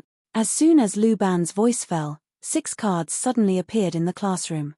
Upon closer inspection, they turned out to be the answer cards for the college entrance examination. These 6 answer cards are Chinese, mathematics, geography, history, physics, and politics. Each of the 6 of you can choose one as your subject. After each of you chooses your subject, you will take the corresponding exam. After you pass the exam, the sum of all your scores will be your final college entrance examination results. Actually, Chinese, mathematics, and history are 150 points, geography, physics, and politics are 100 points. If you meet this score, you'll be able to pass the maze directly. If you meet this score, you'll only need to go through a simple test. If you get 450 points, you'll have to face a slightly more difficult test. If you get 400 points, you'll have to face a very difficult test. If you don't even get 350 points, there's no need to struggle anymore. You'll be sent straight to hell. Seeing this, everyone should understand why Magic Pen repeatedly confirmed with Guhan how his history was. The last time he came here, the Guardian planet in charge of history had scored a 0, causing the entire team to be annihilated and stay in hell for an entire day. Even now, some people would still dream of that terrifying scene. I choose mathematics. Steel Boy was the first to jump out and snatch mathematics. Judging from his impatient attitude, mathematics was probably the only subject he was interested in. TSK, I didn't expect such a burly man with a low IQ to be able to play mathematics. Captain, I got 20 points in mathematics last time. At least I didn't hold everyone back. Good heavens, out of a total of 150 points, he dropped 130 points. Such a guy actually had the nerve to snatch mathematics. However, Magic Pen obviously knew Steel Centipede's situation very well. Steel Centipede could only get a few points in mathematics, but he was basically blind in other subjects. Mathematics was the best choice for him. Okay, mathematics is yours. As soon as Magic Pen's voice fell, the answer sheet representing mathematics floated to Steel Boy's table. Steel Boy quickly covered the answer sheet, as if he was afraid that someone would snatch it from his hands. Captain, I'm still the same. Politics is mine. Hong Yu chose the second subject. It was very strange that Hong Yu would actually choose politics. Thinking about it, it wasn't strange. When women played politics, they could make men want to die. Us siblings will take geography and physics. Yu Sikong also made his choice. Brother, why did we choose geography and physics? Siyu doesn't know physics. Siyu hugged her brother's waist and asked her brother with big, watery eyes. Sister, because physics and geography are both reasonable, they were the best pair of brother and sister in their previous life. Yu Sikong hugged her sister and answered affectionately. These two people's words made sense, and Guhan couldn't refute them. Then, language is mine. Magic Pen took out one of the remaining 2 answer sheets. The full name of Magic Pen's game was Magic Pen Lansang River. With such a poetic name, he should be good at literature. Magic Pen took language, and the rest of the history was naturally Guhan's. After the 6 people finished choosing, Lu Ban said, I wish you all the best in the Golden Roll and Fail Mount Sun. Hey, Grandpa Lu Ban, you can't use the words Golden Roll and Sun Mountain together. A certain someone didn't even have time to complain because the next moment, a hole suddenly opened under the chairs the 6 of them were sitting on, and all 6 of them fell through the hole. Quack. Finally, someone came to talk to Grandpa Dark Crow, quack quack. When Guhan stood up again, he found himself in a room with walls on all sides. There were no windows, but there were 4 doors. Above Guhan's head, a crow was cawing. You're called Dark Crow? Guhan looked at the crow above his head, Why do I feel like you're a wood crow? Can't a wood crow be a dark crow? Foolish humans. The dark crow shouted in its broken voice. Listen well, Lord Dark Crow is your question maker.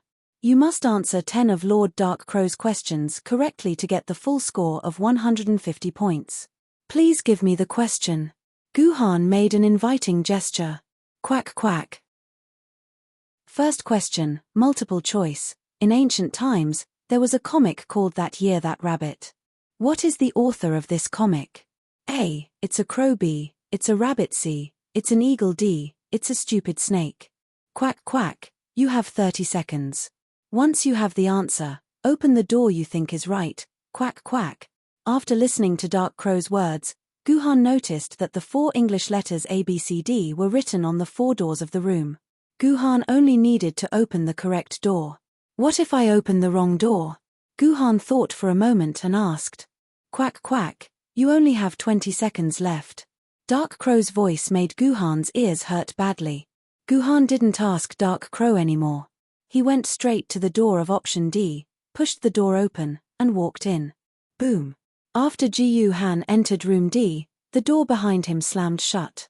Guhan took a closer look and found that this room was almost exactly the same as the original room. There were no changes. At the same time, there were no windows, and there were 4 doors with the words A, B, C, and D written on them. Quack quack. Congratulations, you got it right. But how do you know that the author is a snake? Dark Crow asked curiously. If I answer this question, can you answer one of mine? Guhan asked. Quack quack. This question is very serious. Think about it carefully. Quack quack. Dark Crow pretended to think for a moment, but in fact, it couldn't resist the temptation of curiosity. As long as it doesn't involve an answer, and Dark Crow knows it, Dark Crow will answer you. Then I'll continue with the previous question. What happens if I open the wrong door? In exchange, Guhan asked his own question. Quack quack. You and the cute Yuan Ku will have a battle of love. Quack quack. This Dark Crow's mouth was really stinky. The reason is very simple, it's because snakes don't have roots. Guhan said out of the blue. Quack quack, although I don't understand what you mean, it sounds very powerful. Dark Crow excitedly flew around, as if he was even happier than if he got it right. The second question is also a multiple-choice question. In ancient times, the apple represented 4 different things that changed the world. Which of the following 4 things is not represented by the apple? A. Newton. B. Mobile phone. C. Apple. D. Small apple. Logically speaking, this question was very difficult. It was really very difficult. Even with Guhan's knowledge reserves, he was still stumped by this question. Apart from option C, the other options were all nonsense. Guhan had heard of Newton before. It was obviously the name of a famous football player. A famous football player who even kicked the earth once. How could it be related to an apple? There was also B. How could a mobile phone be related to an apple? Could it be that a mobile phone could eat an apple? Wait. Thinking of a mobile phone eating an apple, Guhan suddenly recalled the mobile phone that he picked up in the Wudang Peak instance. It seemed that there was an apple with a bite on the back of the mobile phone. Bingo, it turned out that this was the foreshadowing. Everything really had its own destiny. He just didn't know what the hell the white mark on the mobile phone was. Apple juice. Or a white apple. As a result, Guhan only had to choose between A and D. In the end, under the urging of the Dark Crow, Guhan chose D. Guhan smoothly passed. Quack quack, why did you choose D? The answer to this question, even Lord Dark Crow himself doesn't know. The Dark Crow continued to fully display its curiosity. Because of the small apple. Chapter 141. Guhan had never thought that he would be able to use all the information he had read in order to study the instance dungeon. The first 7 questions of the history exam, such as who was real, Yi Liangchen and Zhao Ritian? Which was the TV station? CCTV or CCAV? Squatting on radish. Squatting on radish. Squatting on radish. Squatting on radish. Squatting on radish. Squatting on radish. Squatting on radish. Squatting on radish. Squatting on radish. Squatting on radish. Naturally, all 7 doors were opened correctly. Soon, it was the 8th question. Quack. Question 8, multiple choice. In ancient times, there was a mobile game called Warship. Which of the following is its official name? A. Fleet Collection. B. Fleet Collection. C. Fleet Collection. D. Fleet Relection. It's over. I can't answer this question. Guhan sighed in his heart and raised his hand to protest. Yin Wu, I protest. This is a history exam, not an English exam. I refuse to answer this question. Objection, invalid. The physics exam also needs to calculate the acceleration of gravity. Why don't you say that physics can't include mathematics? What the Dark Crow said made sense, and Guhan couldn't refute it. There was no other way. Since protests were ineffective, he could only use the elimination method. First of all, since the game was called Warship C, then option D should be eliminated. Then there were 3 similar English words. Guhan had learned a lot of things, but he had never learned English. It couldn't be helped. In this day and age, English was already considered a rare language. That was because most of the sword maidens who awakened in the beginning were from Huaxia. Occasionally, it would be very melodramatic. Even if there were non-Chinese sword maidens who awakened, they would still speak in Huaxia. For example, when the sword in the stone awakened, he spoke in Beijing dialect, which shocked a group of British gentlemen so much that they took off their underwear. In addition to Jendi in the past 1,000 years, 7 out of 10 of them were Chinese. The majority of the council and the sword committee were also Chinese. Although the British and Americans strongly opposed it, and there was a certain degree of riot and protest, with Zhetien Jendi's help, the Chinese language became the official language of Earth. Every school and every human in the early stages of growth had to learn Chinese. Later, after a few hundred years of subtle influence, coupled with the fact that Chinese was too easy to use, English gradually weakened and disappeared.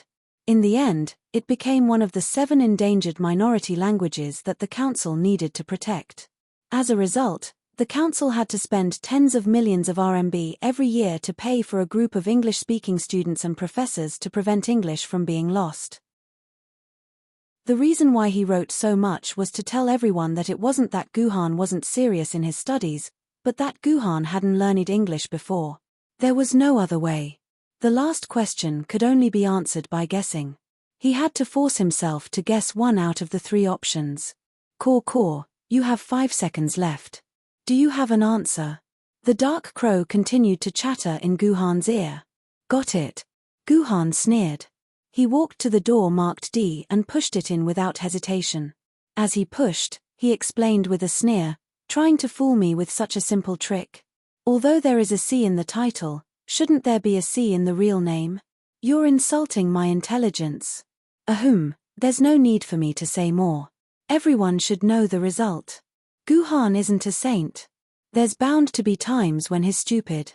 Let's not be too harsh on Guhan. Guhan pushed the door open and was stunned to find himself standing on a roaring sea. It was a roaring sea. There was an island, sunlight, seagulls, coconut trees, and walls. That's right, he was standing on the sea. For some reason, Guhan could actually walk on the waves and step on the water. This was really amazing. What was even more amazing was that this sea actually had a boundary. From afar, Guhan could even see the walls in the distance. This was a sea that was controlled within a large room with a radius of thousands of square meters. I can see the walls, which means this isn't an illusion. Guhan was a little lost. If this was not an illusion created by an illusory skill, but a really man-made indoor sea. This Luban was really boring. Caw. Congratulations, you're wrong. You're about to face the challenge of an entire fleet. Caw.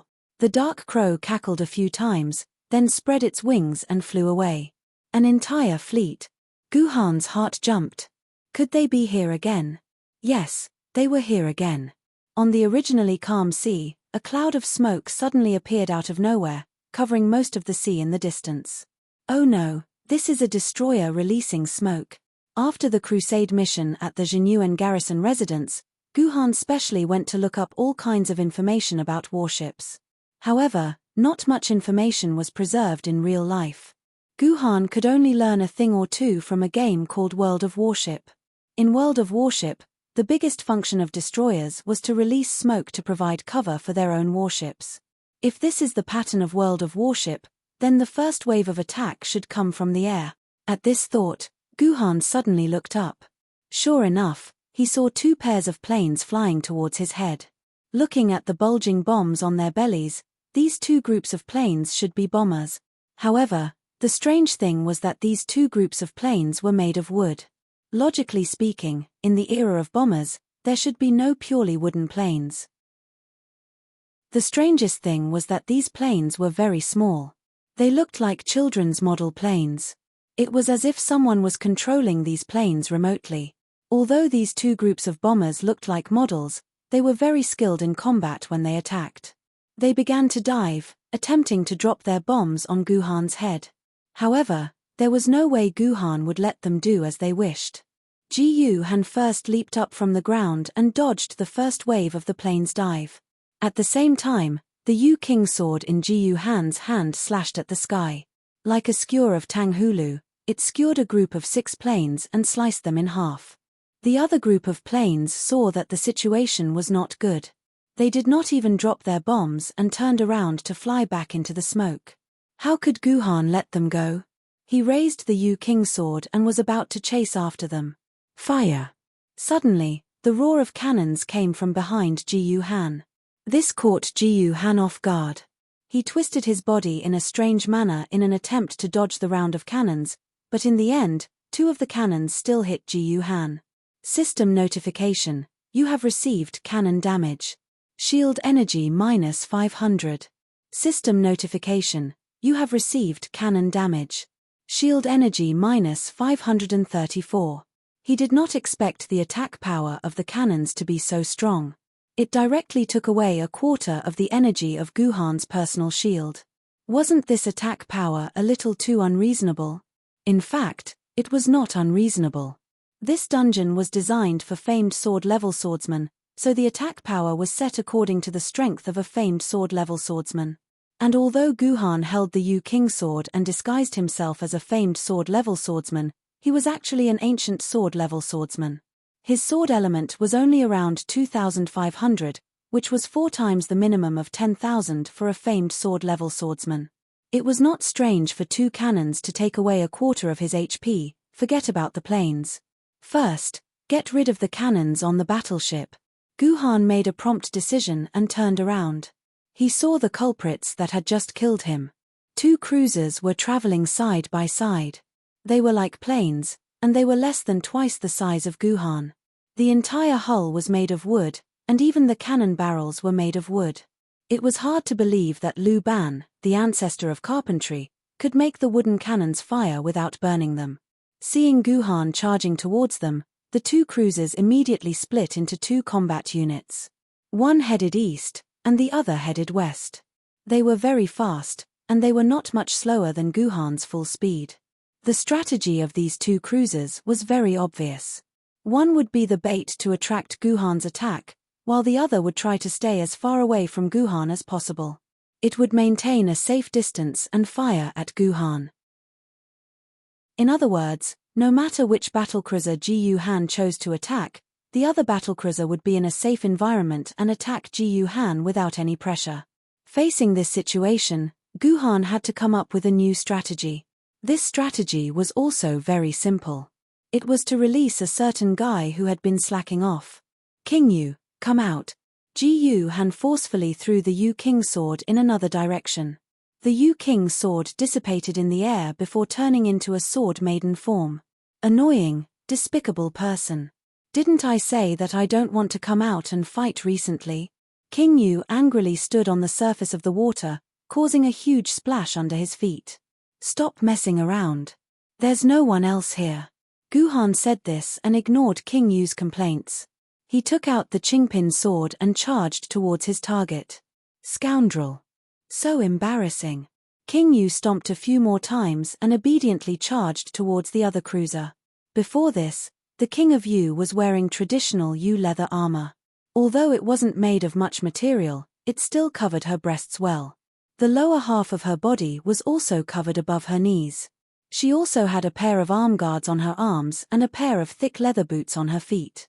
Overall, it covered quite well. Only half of her arms, a small area of her abdomen, and a portion of her calves were exposed. It wasn't a very revealing outfit.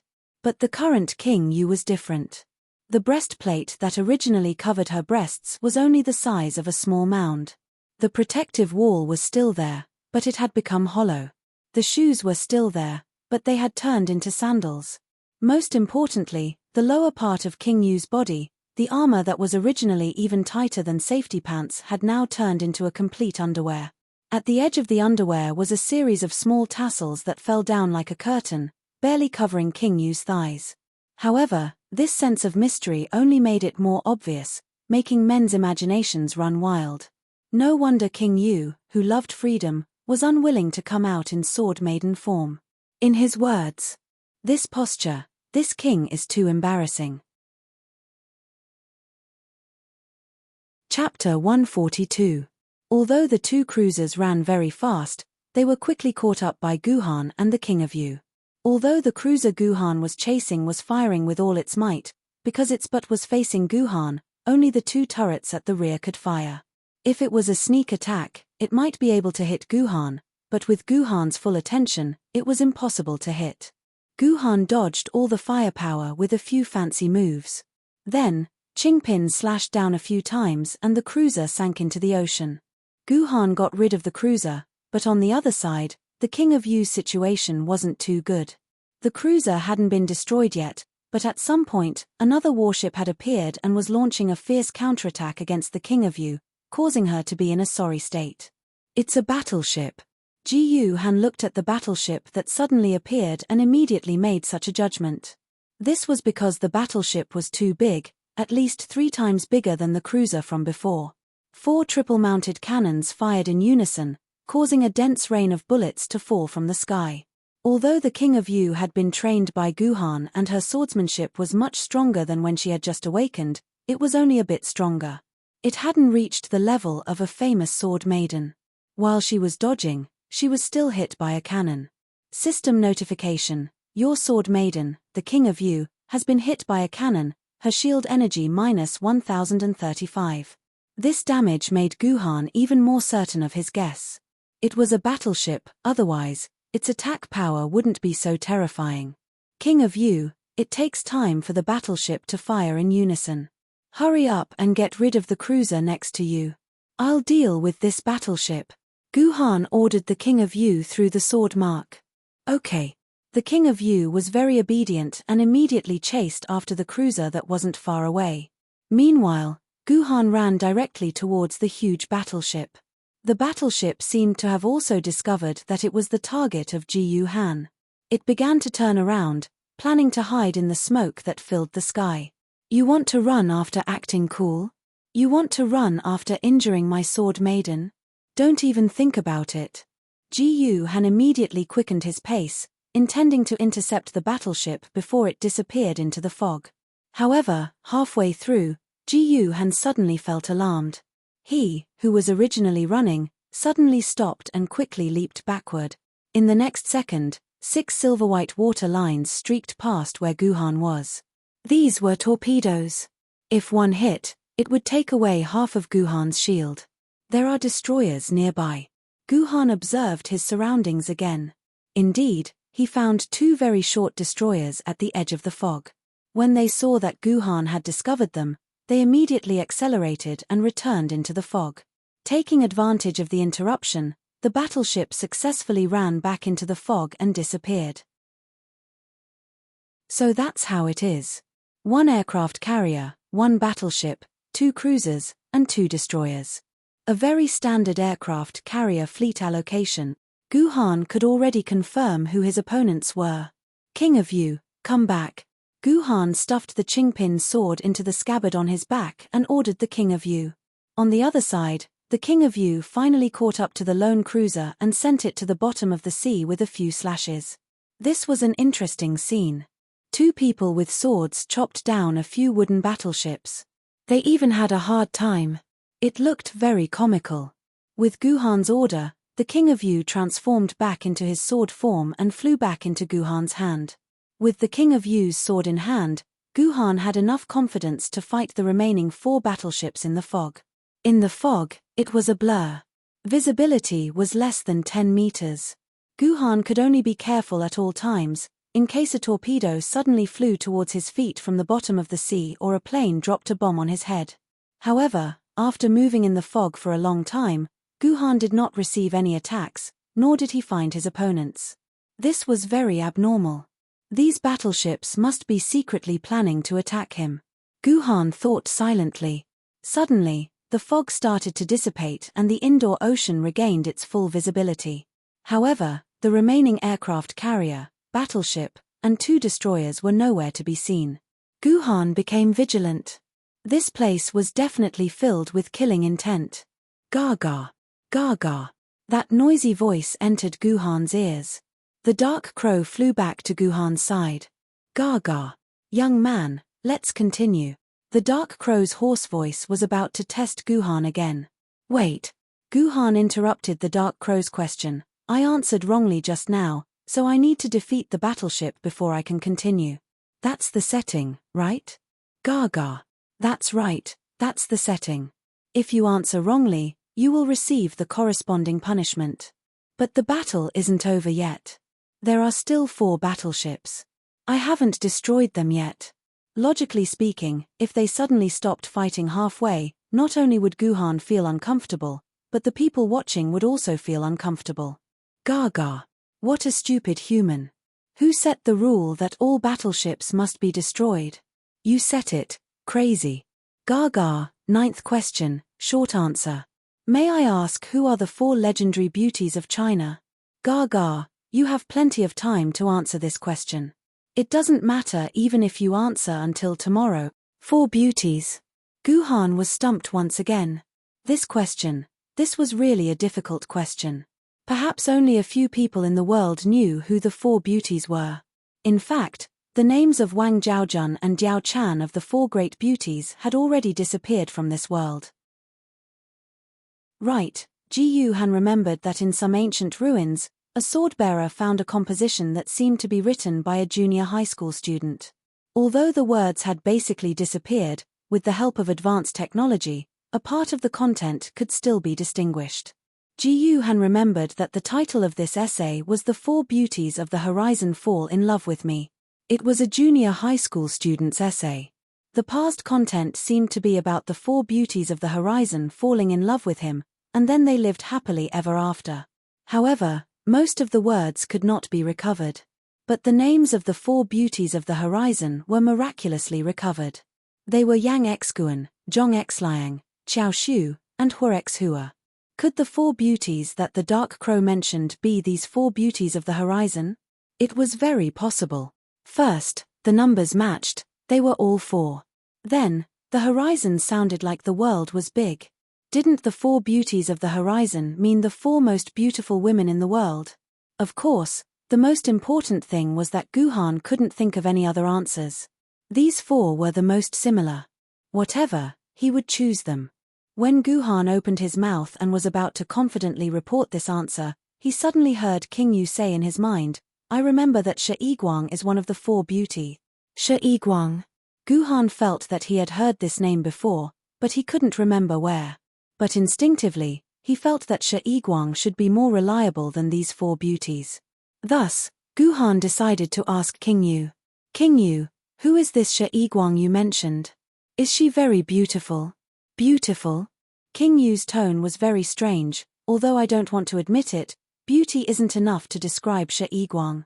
I've interacted with her for a period of time. If I had to rank the 4 most beautiful women in China, I think Shi Guang wouldn't be off the list. She's that beautiful? Guhan was stunned. This Shi Guang could make a woman like King Yu admit her beauty in such a sincere and jealous tone. Just how beautiful was this Shi Guang?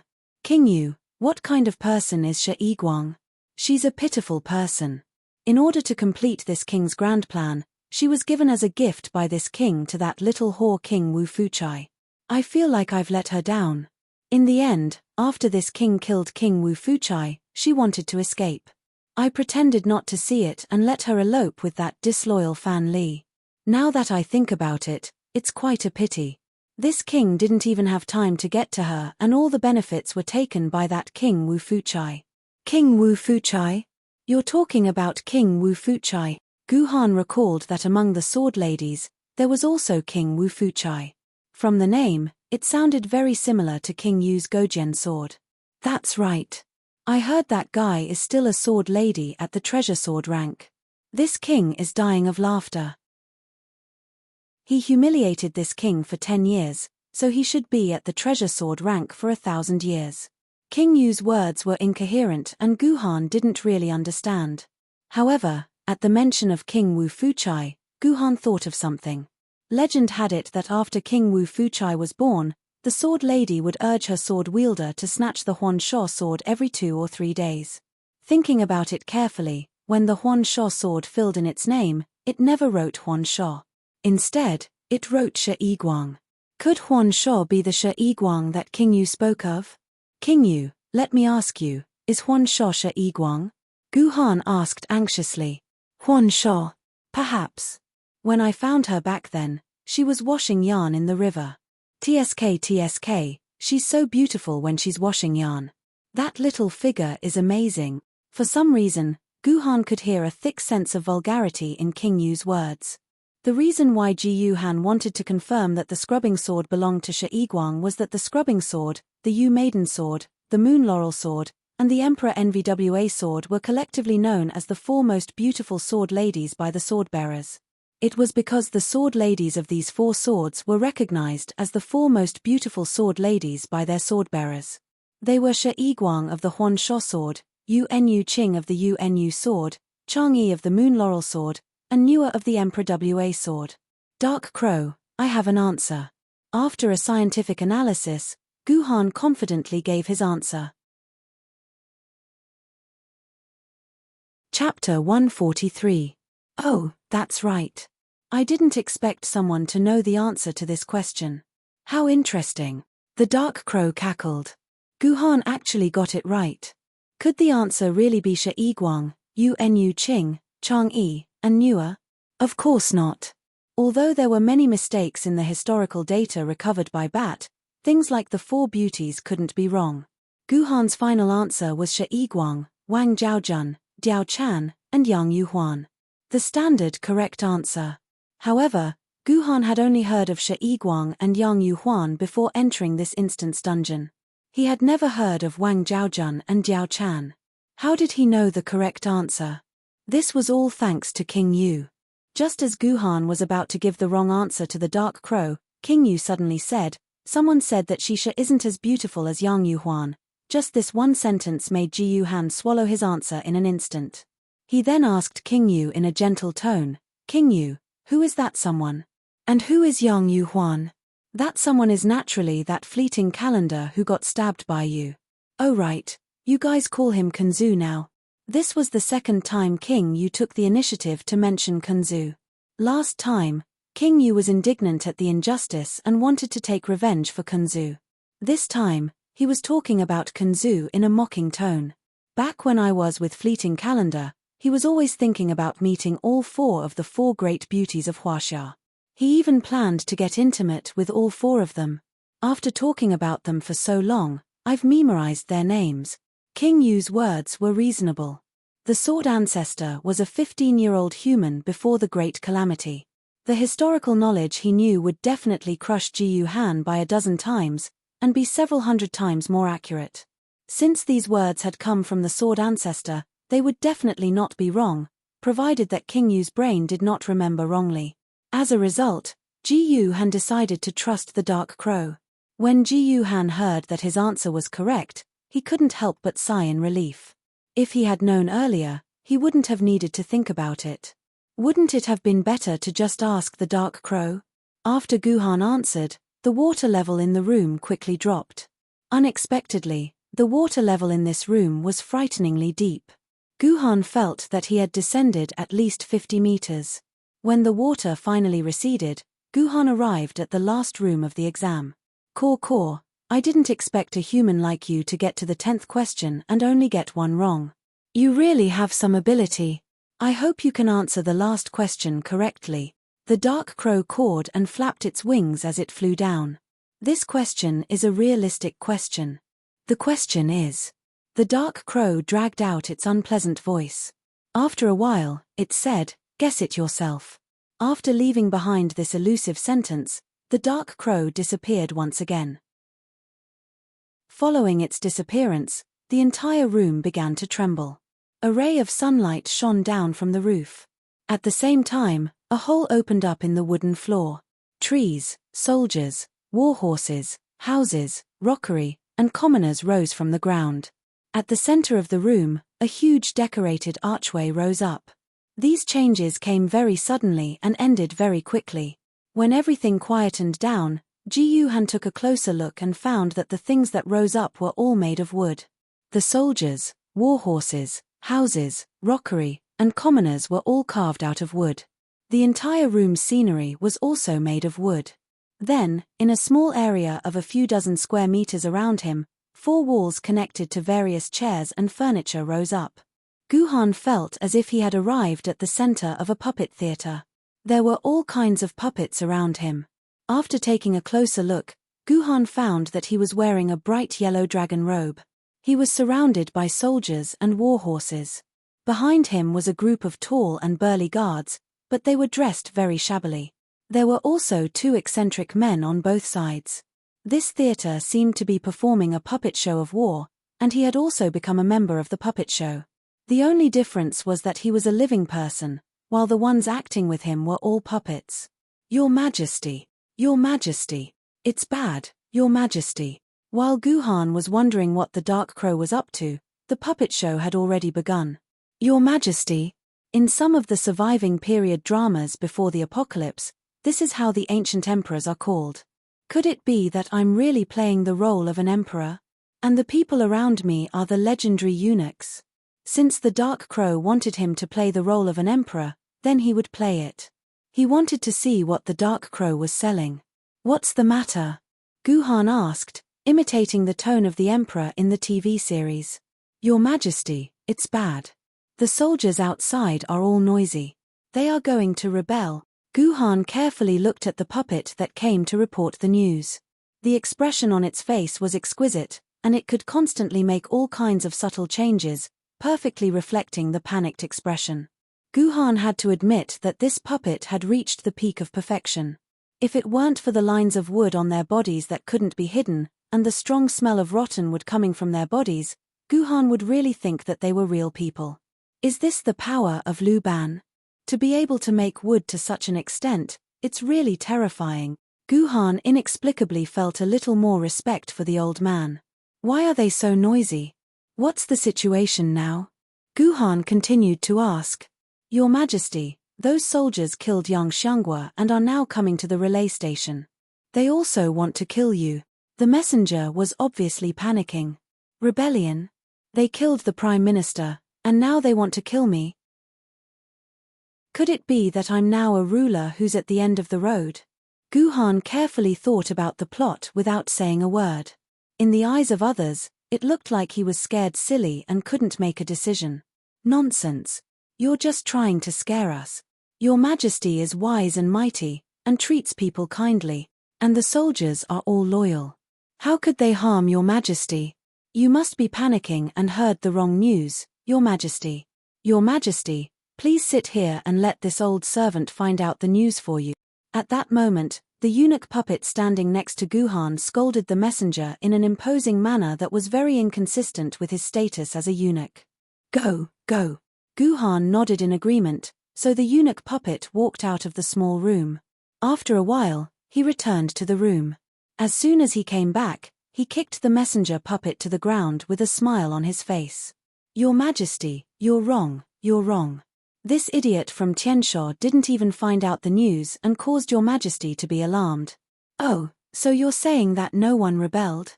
Ji Yuhan smiled.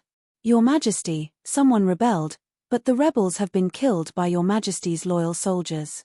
Now the soldiers are rushing here to ask for Your Majesty's reward." The eunuch puppet waved his hand and pointed to the door.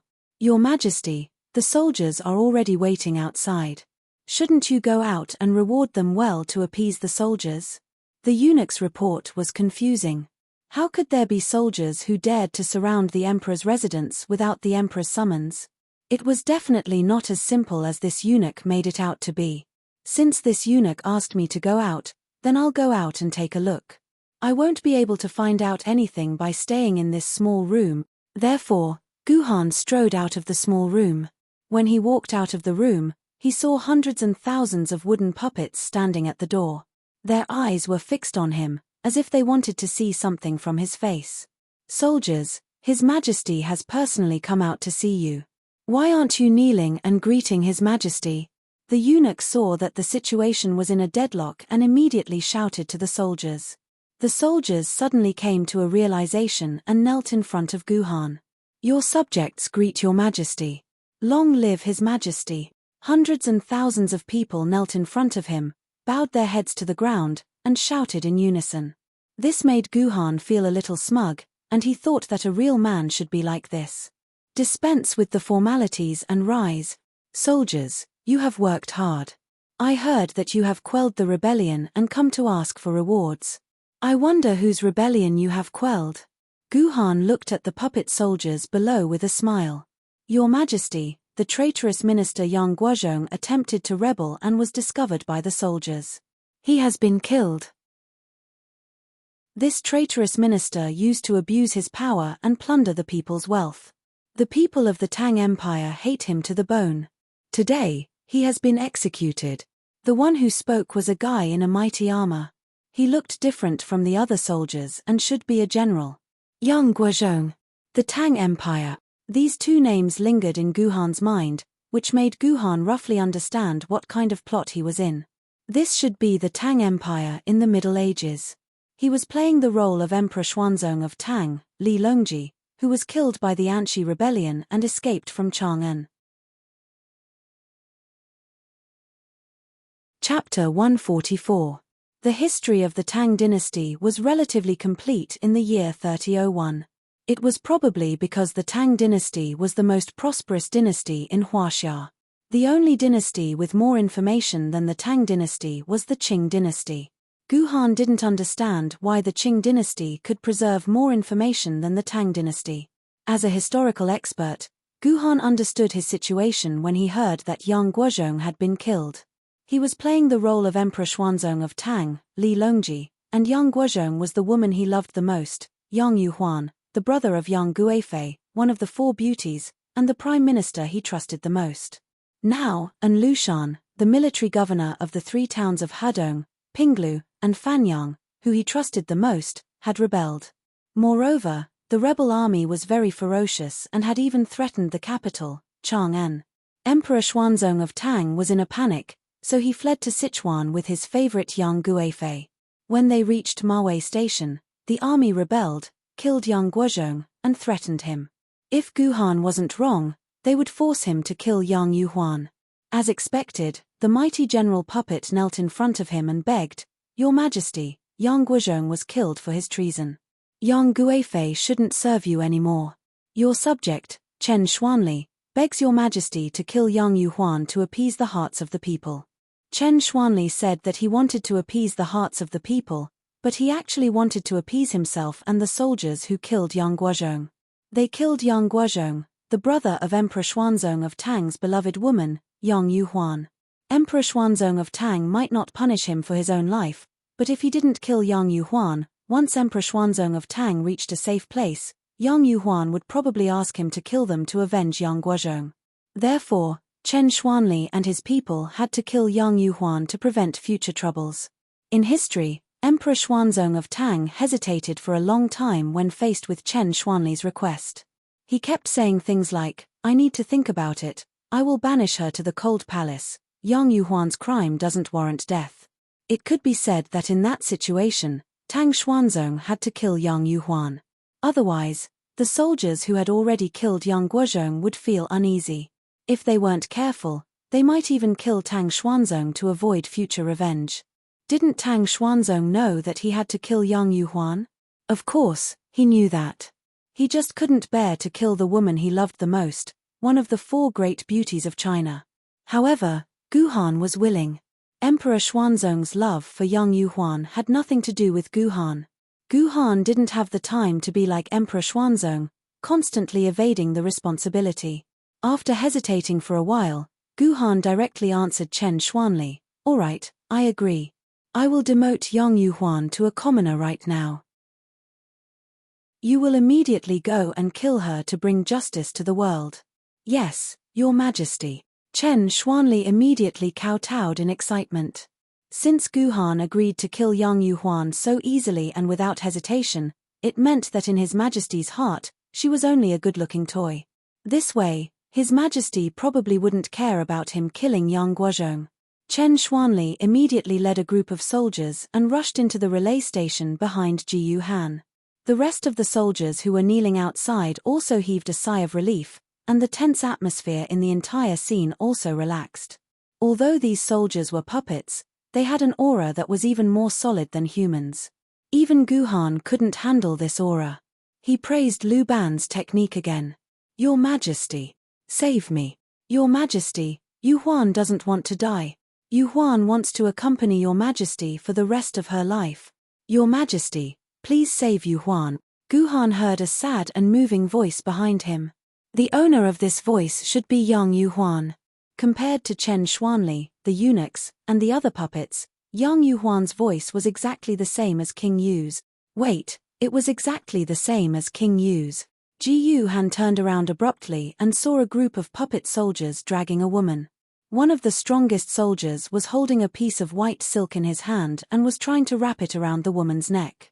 It seemed like he was planning to strangle the woman to death. Thinking about it, it was a bit funny. How could puppets be strangled to death? Their necks were made of wood. However, Gu Han couldn't laugh because that woman wasn't a puppet, but a real woman. Furthermore, she looked exactly the same as his King Yu. It was completely the same. That was definitely a real King Yu and not a fake puppet. "King Yu, are you there? King Yu." Gu Han called King Yu through the sword mark, but there was no response. Gu Han touched the sword hilt on his back. It was empty. He didn't know when it had disappeared. "Stop." Ji Yu Han's sudden roar stunned all the puppets. The puppets that were grabbing Yu Wang also stopped their hands. "You, let me ask you, are you King Yu or young Yu Huan?" Gu Han pointed at the woman that looked exactly the same as King Yu. He didn't know if this woman was the King Yu who disappeared behind him. "Your Majesty, I'm Yu Huan. I'm your most beloved Yu Huan." Young Yu Huan didn't know how, but she broke free from the 3 soldiers that were grabbing her. Then, she stumbled all the way behind Gu Han and tightly hugged his waist. "Your Majesty, Yu Huan knows that Your Majesty can't bear to part with Yu Huan. You can't bear to part with Yu Huan. Your Majesty." Chen Xuanli heavily knelt in front of Gu Han and sincerely said, "Your Majesty, please put down your personal feelings and think about the hearts of the army and the people. Your Majesty, young Yu Huan must die. She must be killed. Otherwise, the hearts of the army will not be at ease, Your Majesty." As if to prove Chen Xuanli's words, the thousands of puppet soldiers who were kneeling on the ground suddenly raised their heads and looked at Ji Yu Han in unison. Their eyes were filled with determination, a determination that if they did not kill young Yu Huan, they would rebel against their superiors. "Your Majesty." Young Yu Huan, who looked exactly like King Yu, was frightened by this aura and screamed. She hugged Gu Han's waist even tighter. "Get up." Gu Han stopped young Yu Huan and carried her in front of him. Gu Han's hands wandered around young Yu Huan's body. This was a pair of soft, living bodies, not a piece of wood. "Your Majesty." Yu Huan's body softly stuck to Gu Han's chest. Her body fragrance floated into Gu Han's nose. Even this smell was exactly the same as King Yu's. "I know, you're not King Yu." Gu Han straightened Yu Huan's body and then distanced himself from her. "King Yu will never lean against my chest. Also," Gu Han pressed his hand on the crack between Yu Huan's buttocks, "also, I can't pull out a sword hilt here. Your Majesty, are you still going to give up on Yu Huan and let them kill her?" Yu Huan looked at Gu Han with teary eyes. "I won't." Gu Han sighed. He placed Yu Huan on the ground and had her sit properly. Gu Han didn't understand what was wrong with him. Since he knew Yu Huan wasn't King Yu, why did he still go up? Was he still the same person who could kill fleeting calendar without hesitation 2 weeks ago? Was he still the same person who could kill fleeting calendar with a single slash? When did he have a woman's heart? Your Majesty, please reconsider. Chen Xuanli kowtowed heavily on the ground when he heard Guhan's words. Your Majesty, please reconsider. 1,000 puppets spoke in unison. Their voices were so loud that they seemed to be able to shake the 9 heavens. Guhan drew his Qingpin sword and placed it in front of Yu Huan. There's no need to reconsider, or else I'll really regret it. If you want to kill her, kill me first. After saying this, Guhan suddenly burst into laughter, so it feels pretty good to say such immature lines. Your Majesty, sorry for the offense. Seeing that Guhan had made up his mind, Chen Xuanli kowtowed to Guhan one last time and suddenly stood up. 1,000 bull guards, raise your spears. Send the imperial concubine on her way. Crash. 1,000 soldiers raised their wooden spears at the same time and aimed at Guhan and King Yu behind him. 9 swords of mysterious heaven, sword of the abyss. Guhan didn't waste any words.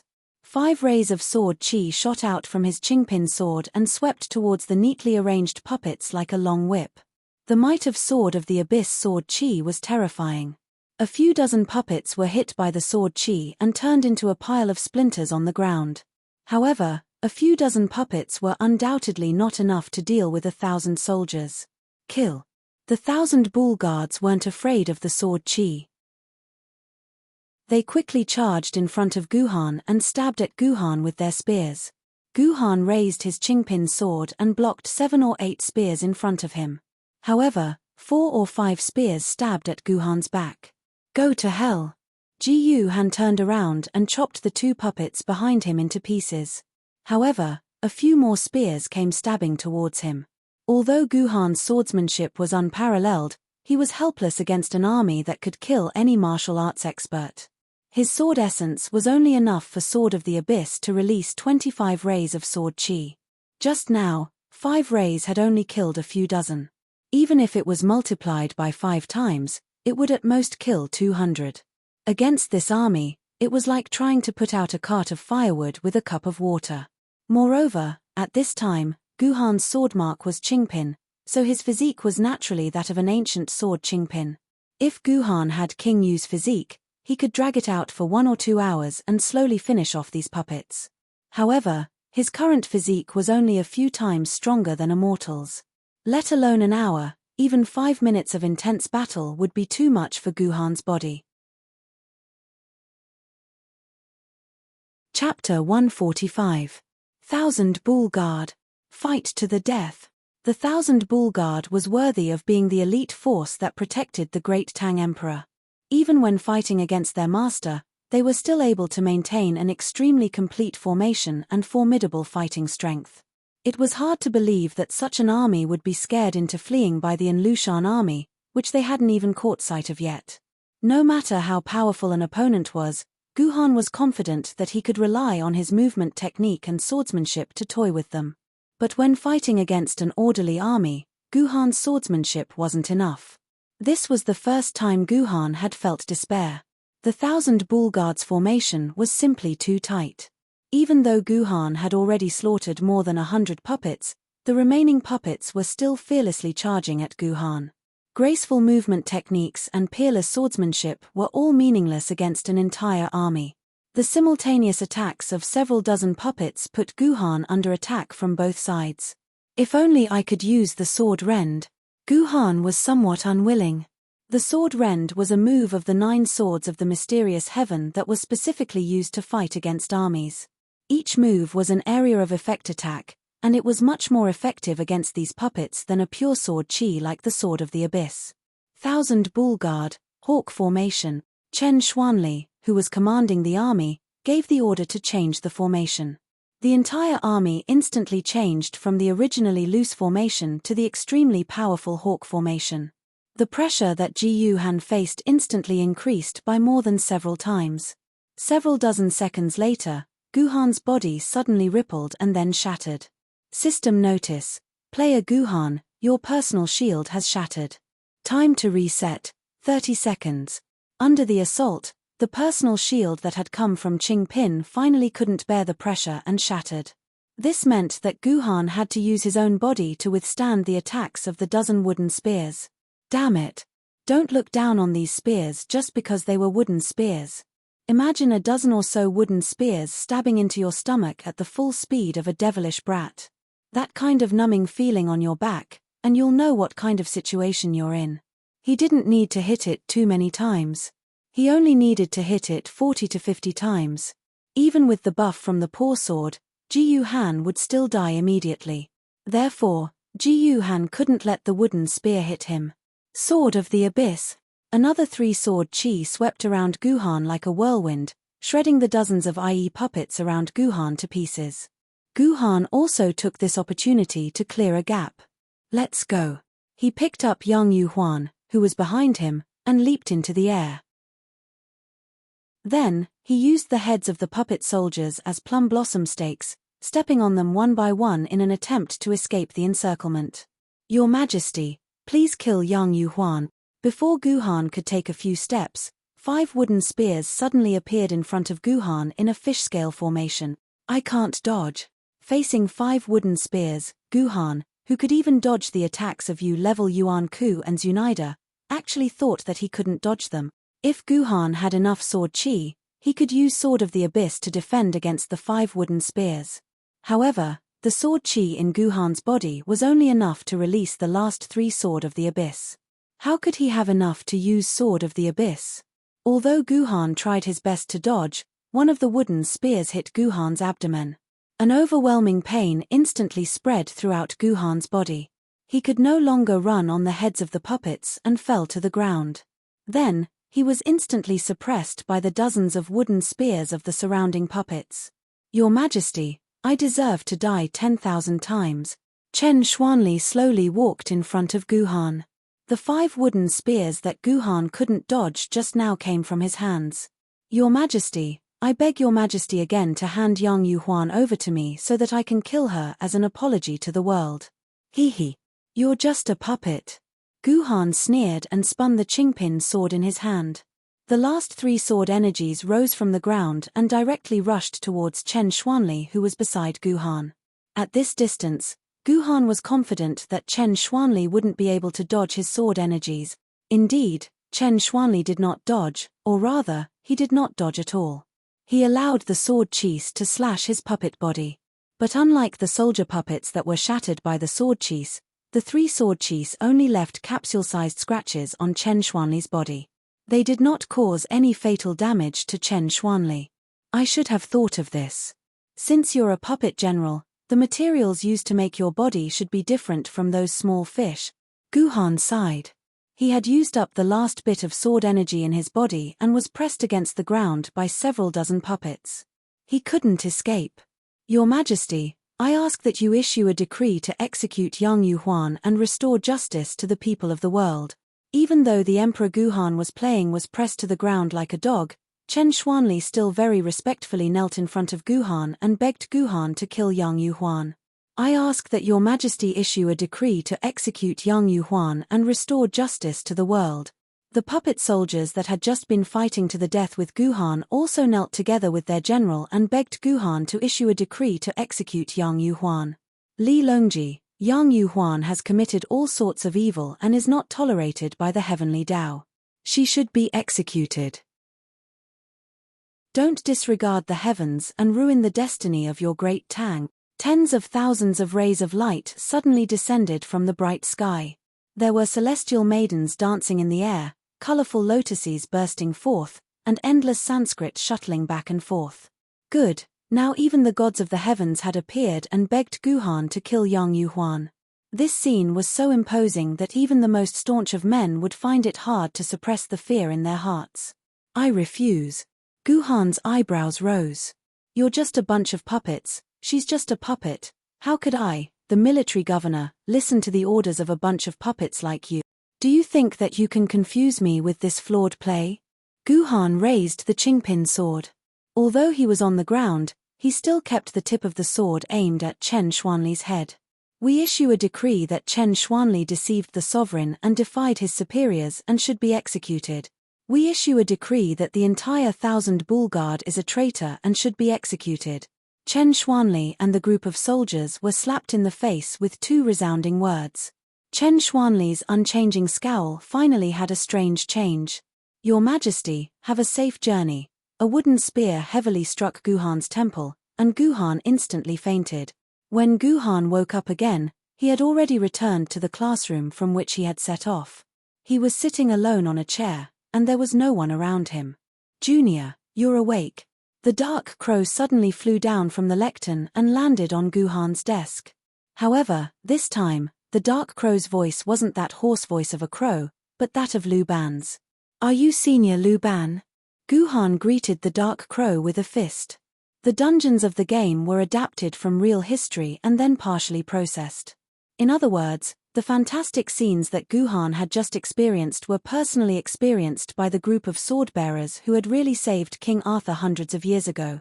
This Yuan Ku Lu Ban would definitely be able to create the uncanny labyrinth in reality. This level of carpentry was something that Guhan could never achieve in his lifetime. In the existing human data on Yuan Ku, Lu Ban was a very mysterious person. Many sword-bearers had met him, but they had never seen him fight, so it was impossible to judge Lu Ban's Yuan Ku level. However, in the data, there was a sentence about his level, at least universe level, Yuan Ku. It's me. Junior, you chose the most difficult history, but I didn't expect you to be the first one to come out. I couldn't help but be curious, so I came to see you and talk to you. How many years has it been since I've spoken to a real human? Although Lu Ban was using the dark crow's body, no expression could be seen on his face. However, that sense of desolation was completely revealed.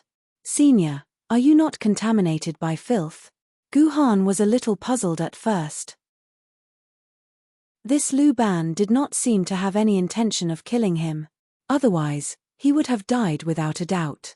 There are many things that young people care about. My situation is a little special, so I won't tell you the details. I don't want you to cause me trouble. Lu Ban laughed heartily. However, you're quite capable despite your young age. You actually managed to injure my 18 wooden generals. TSK, these wooden generals were forged from the peach tree garden of immortality. Over the past 1,000 years, I've only managed to scrape a small amount from the Queen Mother of the West. You actually left 3 sword marks on me. Tell me, what should I do? Military Governor, my life is in the hands of Senior Lu Ban. I will do whatever Senior Lu Ban says. Military Governor has no complaints. Sly. Lu Ban laughed. I want you to answer me seriously. Do you think that Yu Huan is real or fake? Fake. Guhan answered honestly. I couldn't touch her sword hilt. Sword hilt? What do you mean? After all, Lu Ban rarely interacted with sword bearers and other Yuan Ku, so he did not know what a sword hilt was. So, Guhan explained the meaning of a sword hilt to Lu Ban. I see. This old man was careless. I will make another sword hilt next time. By the way, where's the hilt of your sword? On my butt. Guhan answered honestly without batting an eyelid. Lu Ban was speechless and did not know what to say. Then let me ask you again. Since you know that she is not your sword lady, why do you still protect her? Lu Ban's tone was full of gossip. My sword lady, even if she has the same face, I, military governor, will not allow any harm to be done to her. Chapter 146. Shameless, despicable person, who wants you to protect me? Guhan said. My sword lady, even if she only has the same face, I, the military governor, will not allow any harm to be inflicted on her. After saying this, a person suddenly rose up from the side of Ji Yu Han's chair and used a thunder tone to complain about Ji Yu Han. This person was naturally none other than the missing sword lady, the King of Yu. Sorry, in order to play a little game with you, Your Highness King Yu, I invited Your Highness King Yu to the audience for a while. Your Highness King Yu saw your performance just now. Old man Lu Ban said in a naughty tone. Don't talk, I haven't settled the debt with you yet. Surnamed Gongshu, I, King Yu, am still your senior. Is this how you treat your senior? Hearing Gongshu Ban's words, King Yu felt angry. He immediately grabbed the dark crow's duck neck and said rudely, "What? You know each other?" Guhan didn't understand. King Yu proudly said, "Of course I know him. This guy's real name is Gongshu Ban. He's a descendant of the Zhu royal family. He's 16 years younger than me. In the past, I even hugged him." "Don't talk nonsense." Hearing King Yu's words, Lu Ban became anxious.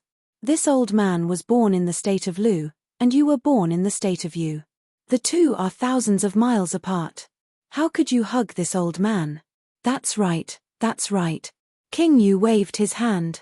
"This king invited your grandfather to supervise the construction of this king's palace.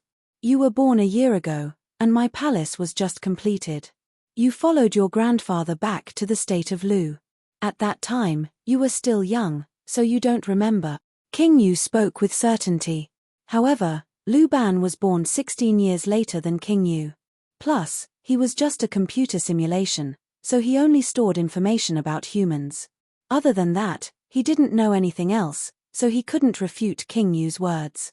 "Also, this king remembers that I gave your grandfather a lot of wages. Why did you go to the state of Chu and help the people of Chu to become enemies with my state of Yu?" The more King Yu spoke, the angrier he became. "Because of those defensive weapons you developed, this king lost 30,000 people." "Are you kidding me? That's 30,000 people we're talking about. The adult males of this king's Yu kingdom don't even add up to 300,000 people, and 1/10 of them died in your hands. This debt, this king still hasn't settled it with you, you." Cough cough. Lu Ban coughed. "Junior, your companion is almost done with his exam. I can't stay here any longer. I have one last thing to ask you. Please answer me truthfully. Senior, please speak." Guhan said sincerely. "This old man can smell the scent of that unfilial son on you. Let me ask you, what relationship do you have with that Modi? Lu Ban's tone was extremely serious. It was clear that he attached great importance to this matter. "Modi. I have nothing to do with him." Guhan was stunned at first, but he immediately remembered that although he had nothing to do with Modi, his Juzi sword was related to him. "Senior, are you talking about this?" Guhan took out the Juzi sword's mechanical bird from his multidimensional bag and handed it to Lu Ban for him to examine. Only then did Guhan notice that the Juzi sword's mechanical bird and Lu Ban's dark crow puppet were both wooden birds. Upon closer inspection, whether it was in appearance or workmanship, they were very similar. Only some details were different, as if they had been carved by the same master. Could it be that Modi and Lu Ban had some kind of relationship? I didn't expect it to really be that unfilial son of Modi's. Lu Ban let out a long sigh. "Fine, since we're fated to meet, I'll let you have it." After saying this, the originally lively dark crow staggered and fell onto Guhan's table. Its eyes lost their liveliness, and it became no different from a dead object. "Junior, this old man will give this mechanical bird to you. Behave yourself, and don't tarnish the reputation of my Gongshu family." Lu Ban said no more after saying this. "Give it to me. This mechanical bird."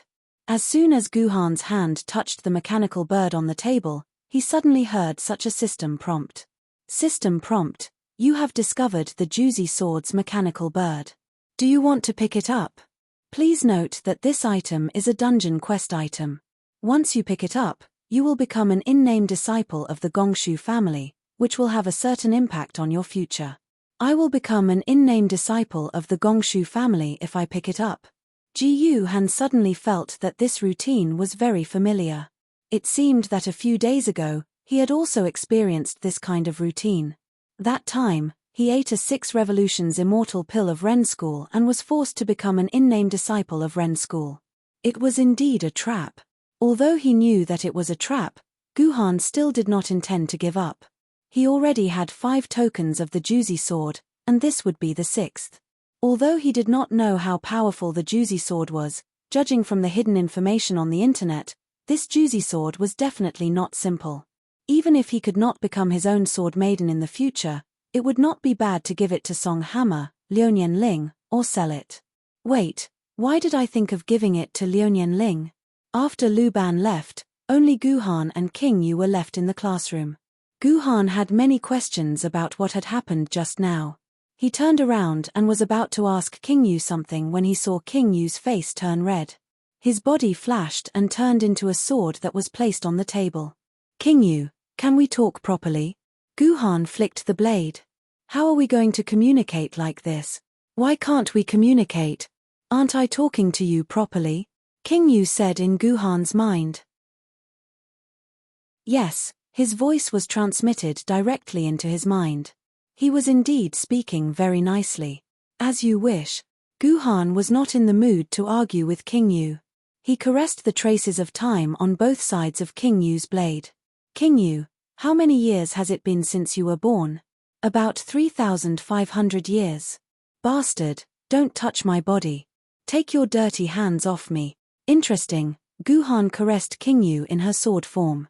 She had a reaction. Senior Lu Ban, are you familiar with him? Is he from the same generation as you? Of course, didn't I say that I'm 16 years older than him? That old fellow doesn't do anything good and only causes trouble for me. I want to stab him to death. King Yu said hatefully. In that case, you remember what happened in the past. You even remember what happened 3,000 years ago. You despicable person, why are you asking such nonsense? How can this king not remember what this king has experienced? King Yu was unhappy. This isn't nonsense, King Yu. Don't forget, we are in the game and you are just a fragment of Her Highness consciousness. What do you mean, you despicable person? Are you looking down on this king for being a fragment of consciousness? Hearing Guhan's words, King Yu instantly exploded. This despicable person actually looks down on me for being a fragment of consciousness. Does he not want me now that he has the straight child sword? In the blink of an eye, King Yu thought about many things.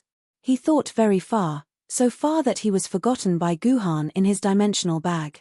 Even after he died, he didn't look at him again. No, that's not what I meant. King Yu, I just wanted to say that as a fragment of consciousness, shouldn't you not have the memories of being a sword? When your main body splits out a fragment of consciousness, it should only retain the most basic personality and self-awareness. The rest of the memories, including those before and after the Great Calamity, shouldn't all exist. In reality, when sword ladies split off fragments of consciousness and stored them in the game, they would purposely remove almost all of their memories. This was because they didn't like the sword bearers in the game. They would wantonly ask about their privacy. Not only would this make the sword ladies feel uncomfortable, but it would also make the sword bearers feel uncomfortable. King Yu didn't say anything. After hearing Guhan's question, she suddenly realized that her situation wasn't right. She shouldn't remember Lu Ban, Chu, Shi Shur, and so many things. These weren't memories that a fragment of consciousness in the game should have. Then let me ask you again. King Yu, do you remember those things before you went to the Wudang dungeon? Guhan asked again. I don't remember. King Yu thought for a moment and replied. Don't misunderstand. It's not that I don't remember things before I went to the Wudang dungeon. It's that I don't remember things before I went to the Wudang dungeon. My brain is a mess right now, I can't understand anything at all. Alright, then let me ask you again. Do you remember the memories of Kunzu and your other sword bearers clearly? I remember. My first sword bearer was Fleeting Year Calendar. Second. Wait, who was my second sword bearer? You don't remember anything about your second sword bearer? King Yu was silent for a moment. It's over. I've almost forgotten about Fleeting Year Calendar. There's a problem. There's a problem. Guhan muttered to herself. As a fragment of consciousness, King Yu suddenly recovered her memories that she shouldn't have. However, her memories of the Great Calamity were very clear. After the Great Calamity, they gradually faded. Something must have gone wrong. Then, where did it go wrong? Guhan recalled 3 days ago when she jumped into the furnace and merged with King Yu. Chapter 147. Guhan chatted with King Yu in the classroom for dozens of minutes before the second person rose from under the floor. He was also unconscious. Looking at his tattered clothes and scars, he had probably been tortured. Unexpectedly, Guhan thought that the second person to finish answering the question would be Clever Pen. He didn't expect it to be Steel Centipede. Steel Centipede was unconscious on the chair for more than 10 seconds before he slowly woke up. The first thing he saw was Ji Han, who was sitting quietly on the chair. He immediately asked in surprise, "Hey, there's actually someone faster than Steel Centipede this time." The Steel Centipede was a little unhappy when he first saw Ji Han, but he quickly became cheerful again. "Haha, the Steel Centipede, am finally no longer at the bottom. Did you return to the classroom so quickly because you couldn't even answer a single question? Let me tell you, your Uncle Steel Centipede answered 4 questions today. This is Uncle Steel Centipede's crushing strength." Steel Centipede continued to speak proudly. In his opinion, only bad students would hand in their papers early because they couldn't answer a single question. However, Steel Centipede seemed to have forgotten that top students could also hand in their papers early because these questions were too easy. Hongyu appeared after Steel Centipede. Compared to Guhan and Steel Centipede, who were a little embarrassed when they returned, Hongyu looked fine. She came back the same way she went in, as if she didn't encounter any difficulties. After Hongyu were the Yu siblings. These 2 siblings, who were always together and had a 100% synchronization rate, still appeared in the classroom at the same time. How could they come back at the same time when they went to take an exam on 2 different subjects, physics and geography? It was really a little too magical. The last to arrive was Clever Pen, whom Guhan had high hopes for. When he came out, he was even more embarrassed than Steel Centipede. His hair was messy like a chicken's nest, and more than half of his clothes were torn. No one knew what happened to him in the dungeon. "Hihi, the juniors are back. What do you think of the results of the exam?" Lu Ban's voice sounded again, but this time, it was not through the Dark Crow's body. Instead, it was through the loudspeaker in the classroom. 50 points. Steel Centipede raised his palm and shouted confidently. However, other than him, no one had the intention to predict their results. This student is very confident. If you want to learn more from him, raise your hand and answer the teacher's questions. Lu Ban praised Steel Centipede, making him smile. "Ahem, we will announce the results now. We will start with the lowest score." Lu Ban coughed and began to announce the results. First is Steel Man Bullet. He answered the short answer questions correctly in the 3rd, 4th, and 9th questions correctly. His mathematics score is a total of 40 points. Although he is still 10 points short of his predicted score, his courage in raising his hand and speaking is very commendable. Everyone should learn from him, learn, and learn. "I'm last." Steel Centipede was annoyed when he heard that he was last. He pointed at Guhan's nose and said, "He came back earlier than me. He should be last." Steel Centipede's noise annoyed Lu Ban. A dozen Gatling guns appeared from both sides of the room at the same time, pointing at Steel Centipede's head. Steel Centipede finally quieted down. "Next is you, military governor," Steel Centipede said after he calmed down. Unfortunately, Steel Centipede was destined to be disappointed. "Next is you, physics, multiple choice questions. You answered the 1st, 2nd, 6th, 7th, and 8th questions correctly. Total score, 50 points. You Sikong, geography, multiple choice questions. You answered the 1st, 2nd, 6th, 7th, and 8th questions correctly. Total score, 50 points. The Yu siblings once again proved the amazing bond between them. Not only did they take the same time to answer the questions, but their scores were also the same. Even the correct questions were exactly the same. This was really strange. Now, the team's total score had accumulated to 140 points. As long as the 3 people behind them scored 20 points more than the 3 people in front, they would definitely pass the 350-point threshold. At the very least, they would not have to worry about being detained here and enduring a day and night of torture. In fact, passing the 350-point threshold was not a problem. Hongyu and Magic Pen's scores were much higher than the Yu siblings. At the very least, they had an equal score of 50 points. On the other hand, Ji Han only got 1 multiple-choice question wrong. As for the short answer question at the end, whether it was correct or not had not been determined yet. Even if it was wrong, Ji Han would definitely score around 70 to 80 points, so the cutoff of 350 points was definitely within his reach. It was just that they did not know what kind of hell difficulty test they would face in the 350-point threshold. There was no information about this in Magic Pen's previous dungeon information. The first time they had come to this stage, Steel Centipede had only scored 20 points, and the Guardian Planet, who was in charge of history, had only scored a 0. As a result, the team hadn't even scored 350 points, and they had to endure this torture that no one wanted to recall. With this painful experience, Magic Pen and the others made up their minds.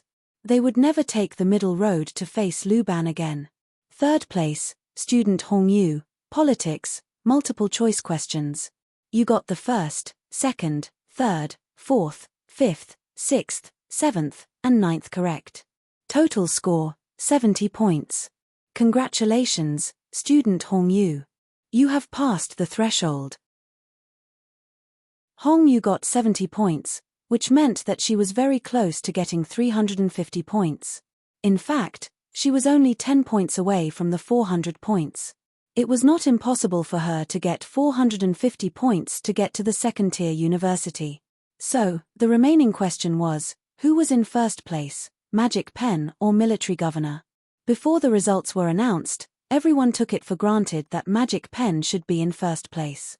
But now that the Military Governor and Magic Pen were in last place, everyone began to wonder if the Military Governor would surpass Magic Pen. The second place is.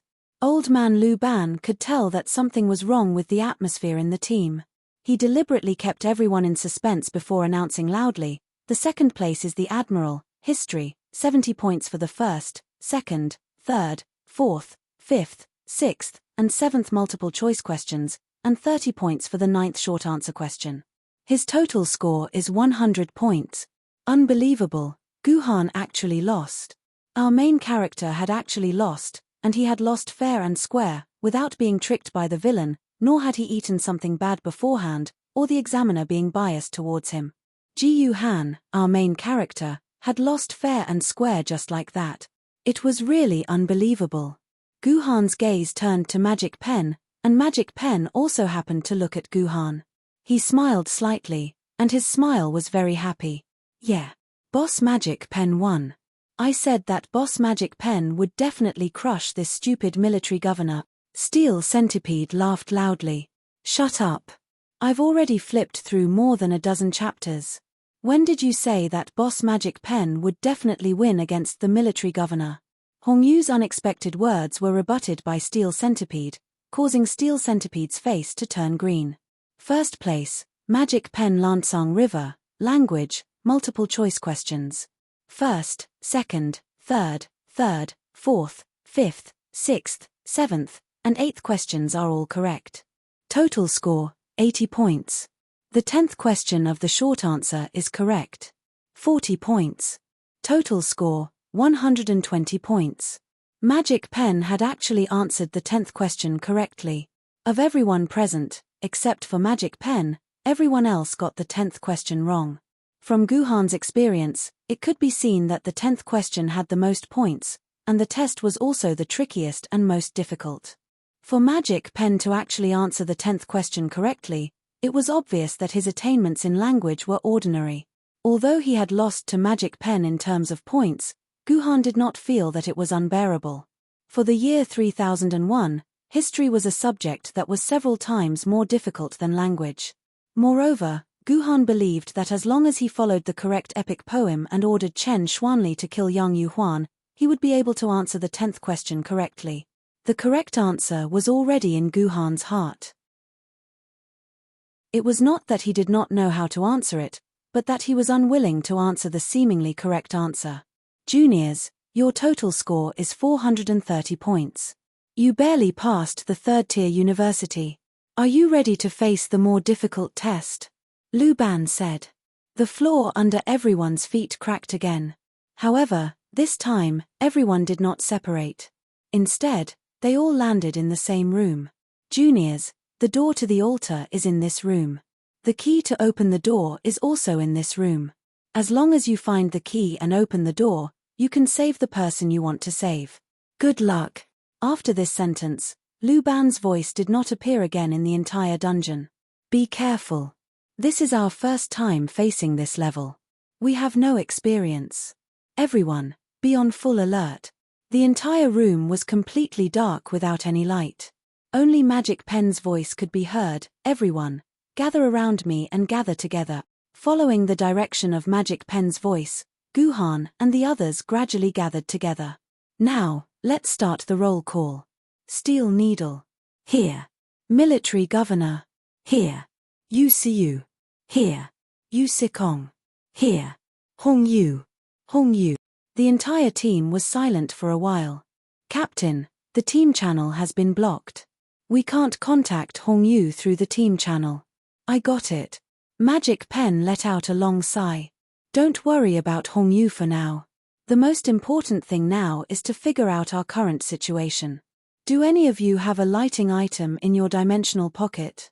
The flashlight from before is with Hong Yu.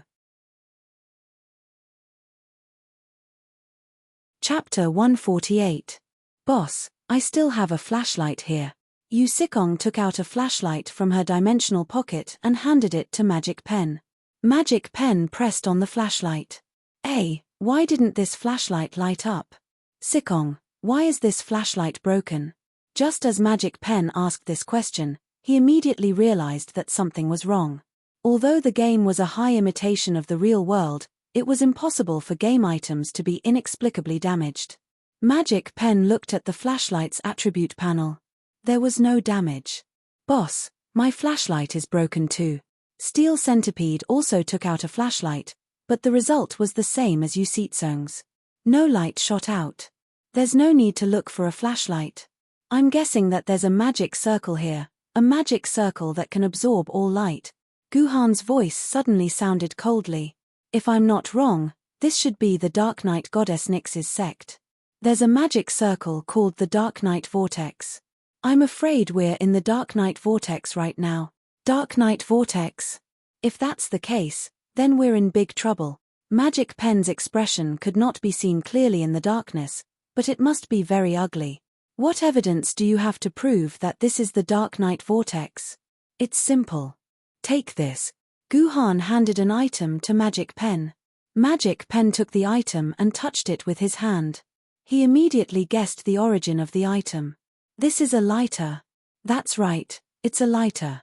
If the flashlight can break, then the flame can't damage it. You'll know once you try the flame, Guhan said in a deep voice. Then, there was a click. This was the sound of a lighter being pressed. Sure enough, the darkness was still darkness, and no flame appeared. In order to confirm, Magic Pen placed his finger above the lighter and immediately felt a strong heat. The lighter was not broken.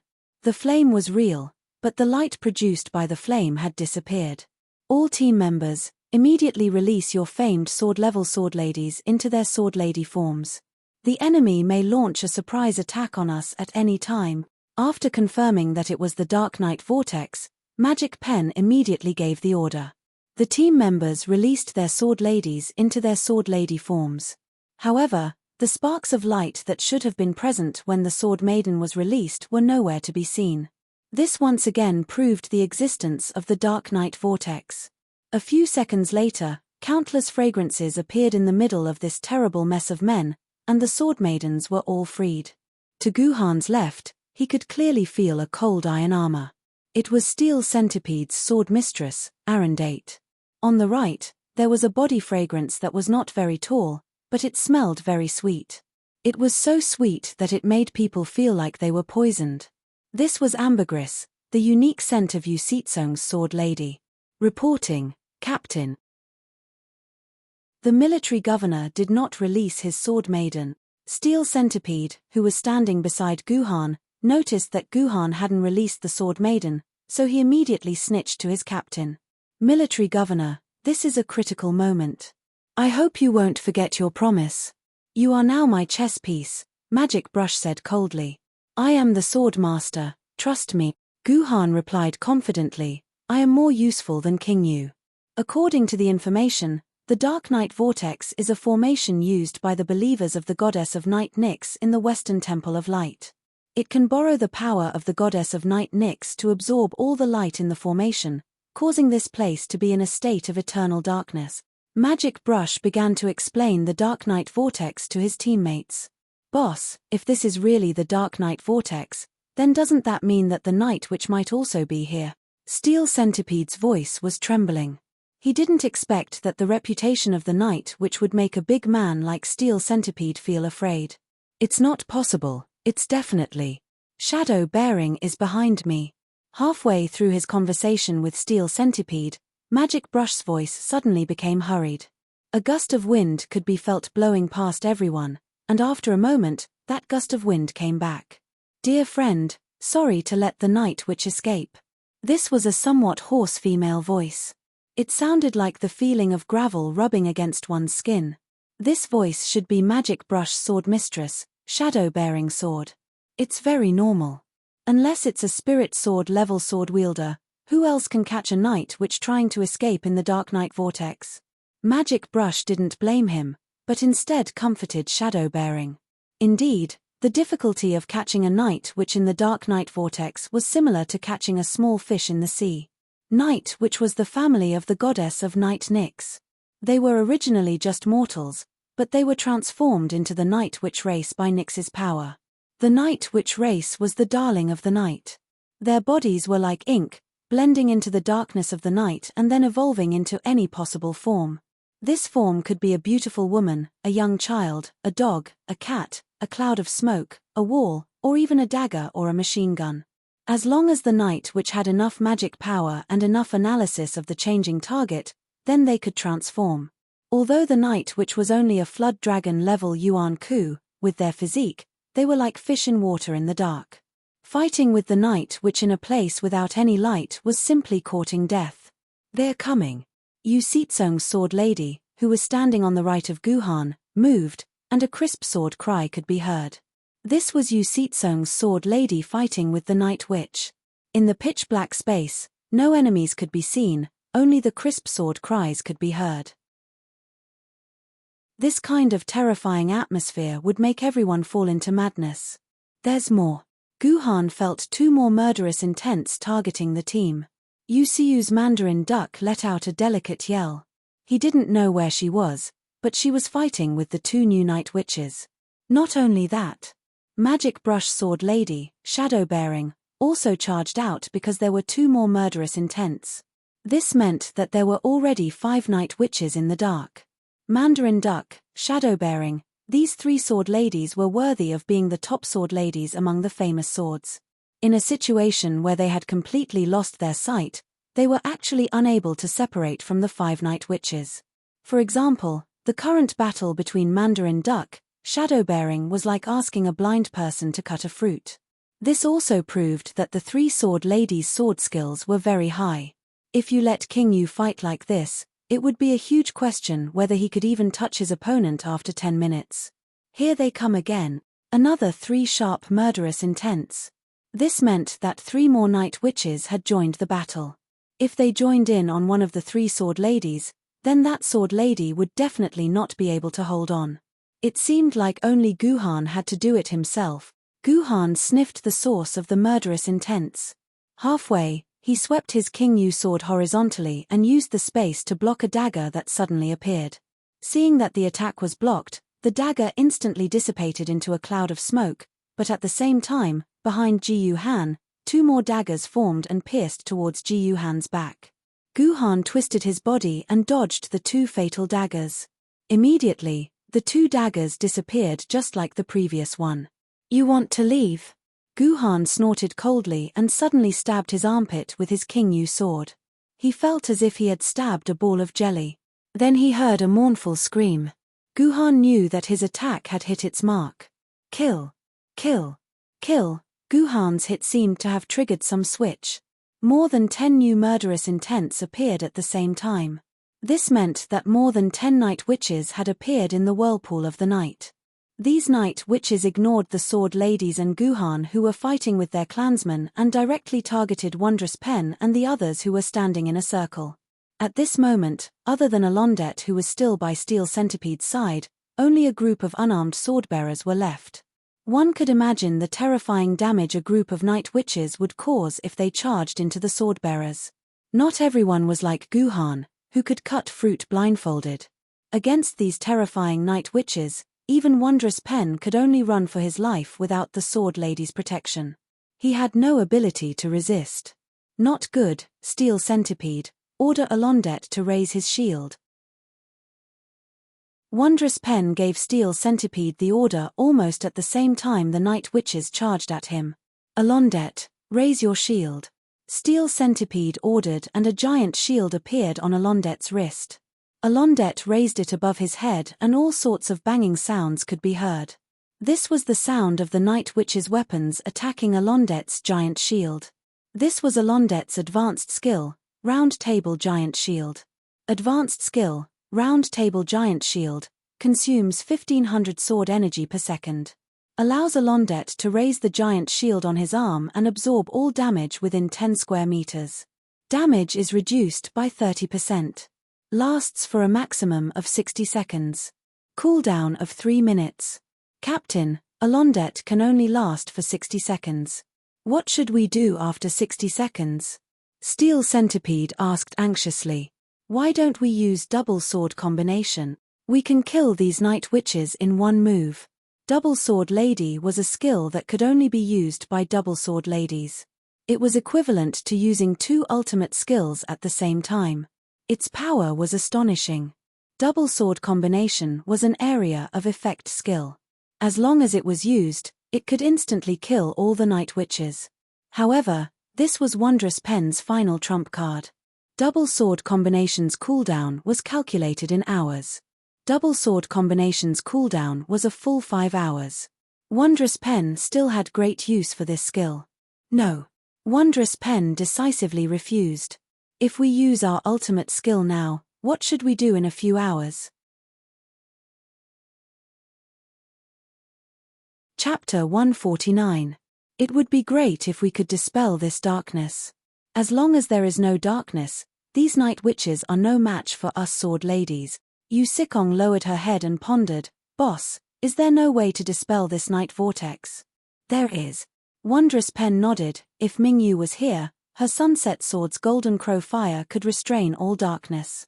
This darkness created by the magic formation would not be able to stop the golden crow fire. Wondrous Pen said nothing. Mingyu was not here. Where would the golden crow fire come from to break this darkness? Then what about destroying this magic formation? As long as we destroy this magic formation, we can use our flashlights, right? Yu Sikong asked again. Yes, as long as we can destroy the magic formation, the lost light will naturally return. Wondrous Pen frowned, but I have only heard of this formation and have no research on it. I don't know where the eye of the formation is. Right now it's pitch black, I can't even tell north from south. Even if I know where the eye of the formation is, it will be very difficult to find it. Then there is no other way. Yu Sikong could not help but feel discouraged. Her sister Yu Siyu very intimately leaned on her brother's back. Brother, there will be a way, brother. Wondrous Pen, I know where the eye of the formation is. Suddenly, Wondrous Pen heard the voice of the military governor. Where is the eye of the formation? Wondrous Pen asked. It's on the missing Hongyu. Guhan blocked a flying dagger. The night vortex must use human bodies to set up the formation and use the darkness in their hearts to absorb light. Therefore, the eye of the night vortex must be the human Hongyu. Right now, Hongyu is very likely trapped in a dream somewhere. As long as we save Hongyu, we can dispel this night vortex. Hearing Guhan's words, Wondrous Pen was shocked. He was the first to say that this was the night vortex magic formation. He was also the one to find the eye of the night vortex magic formation. This military governor should have a very good understanding of the night vortex. However, this was the first time they encountered the night vortex in an instance dungeon. It was impossible for him to prepare this in advance. He must have firmly memorized this information in the real world. What a terrifying fellow. No wonder he could clear the SSS grade King of Yu Go Jian instance dungeon. Understood. What do you need us to do? Magic Brush came back to his senses. This military governor had said so much to him, so he must be hoping to get some help from him. Hongyu is in this room. I need to confirm her location. Do you have any way to confirm Hong Yu's location? Guhan slashed at the jelly-like night witch again, but the night witch quickly turned into smoke and didn't suffer too much damage. Wondrous Brush and the others were stunned. Look for Hong Yu's location. It was pitch black, how was he supposed to find it? We are not dogs. We don't have the nose of a dog and can smell the scent of red jade. Steel Centipede muttered and complained in his heart. But this time, Steel Centipede's ridicule played a crucial role. Dog nose. You seemed to have thought of something.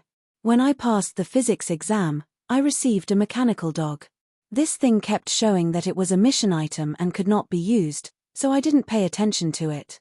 Is it useful? Mission item? Guhan was overjoyed when he heard this. How could a dungeon quest give a useless mission item? This mechanical dog must be the key to solving the Dark Knight Vortex dungeon. Siyu, take out the mechanical dog and see if it can be used now, Guhan said loudly. Siyu immediately took out the mechanical dog and was surprised to find that the red words indicating that it could not be used had disappeared and turned into green. It really can be used. As soon as Siyu's mechanical dog was taken out, two pale flames flashed in its eyes. The flames weren't swallowed by the Dark Knight Vortex and still lit up. However, this pale flame could only let others see its existence, but it couldn't illuminate the surroundings. This is the undead ghost fire. Seeing the two flames, Magic Brush said thoughtfully, no wonder the Dark Knight Vortex can't absorb it. How can the Dark Knight Vortex absorb this kind of soul-burning flame? Under everyone's expectations, after the mechanical dog was used, it should immediately run and lead everyone to Hong Yu's location.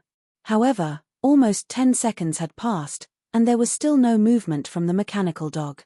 Captain, Alondette's shield raising time is almost over. At this time, there were still more than 10 night witches surrounding everyone and attacking crazily.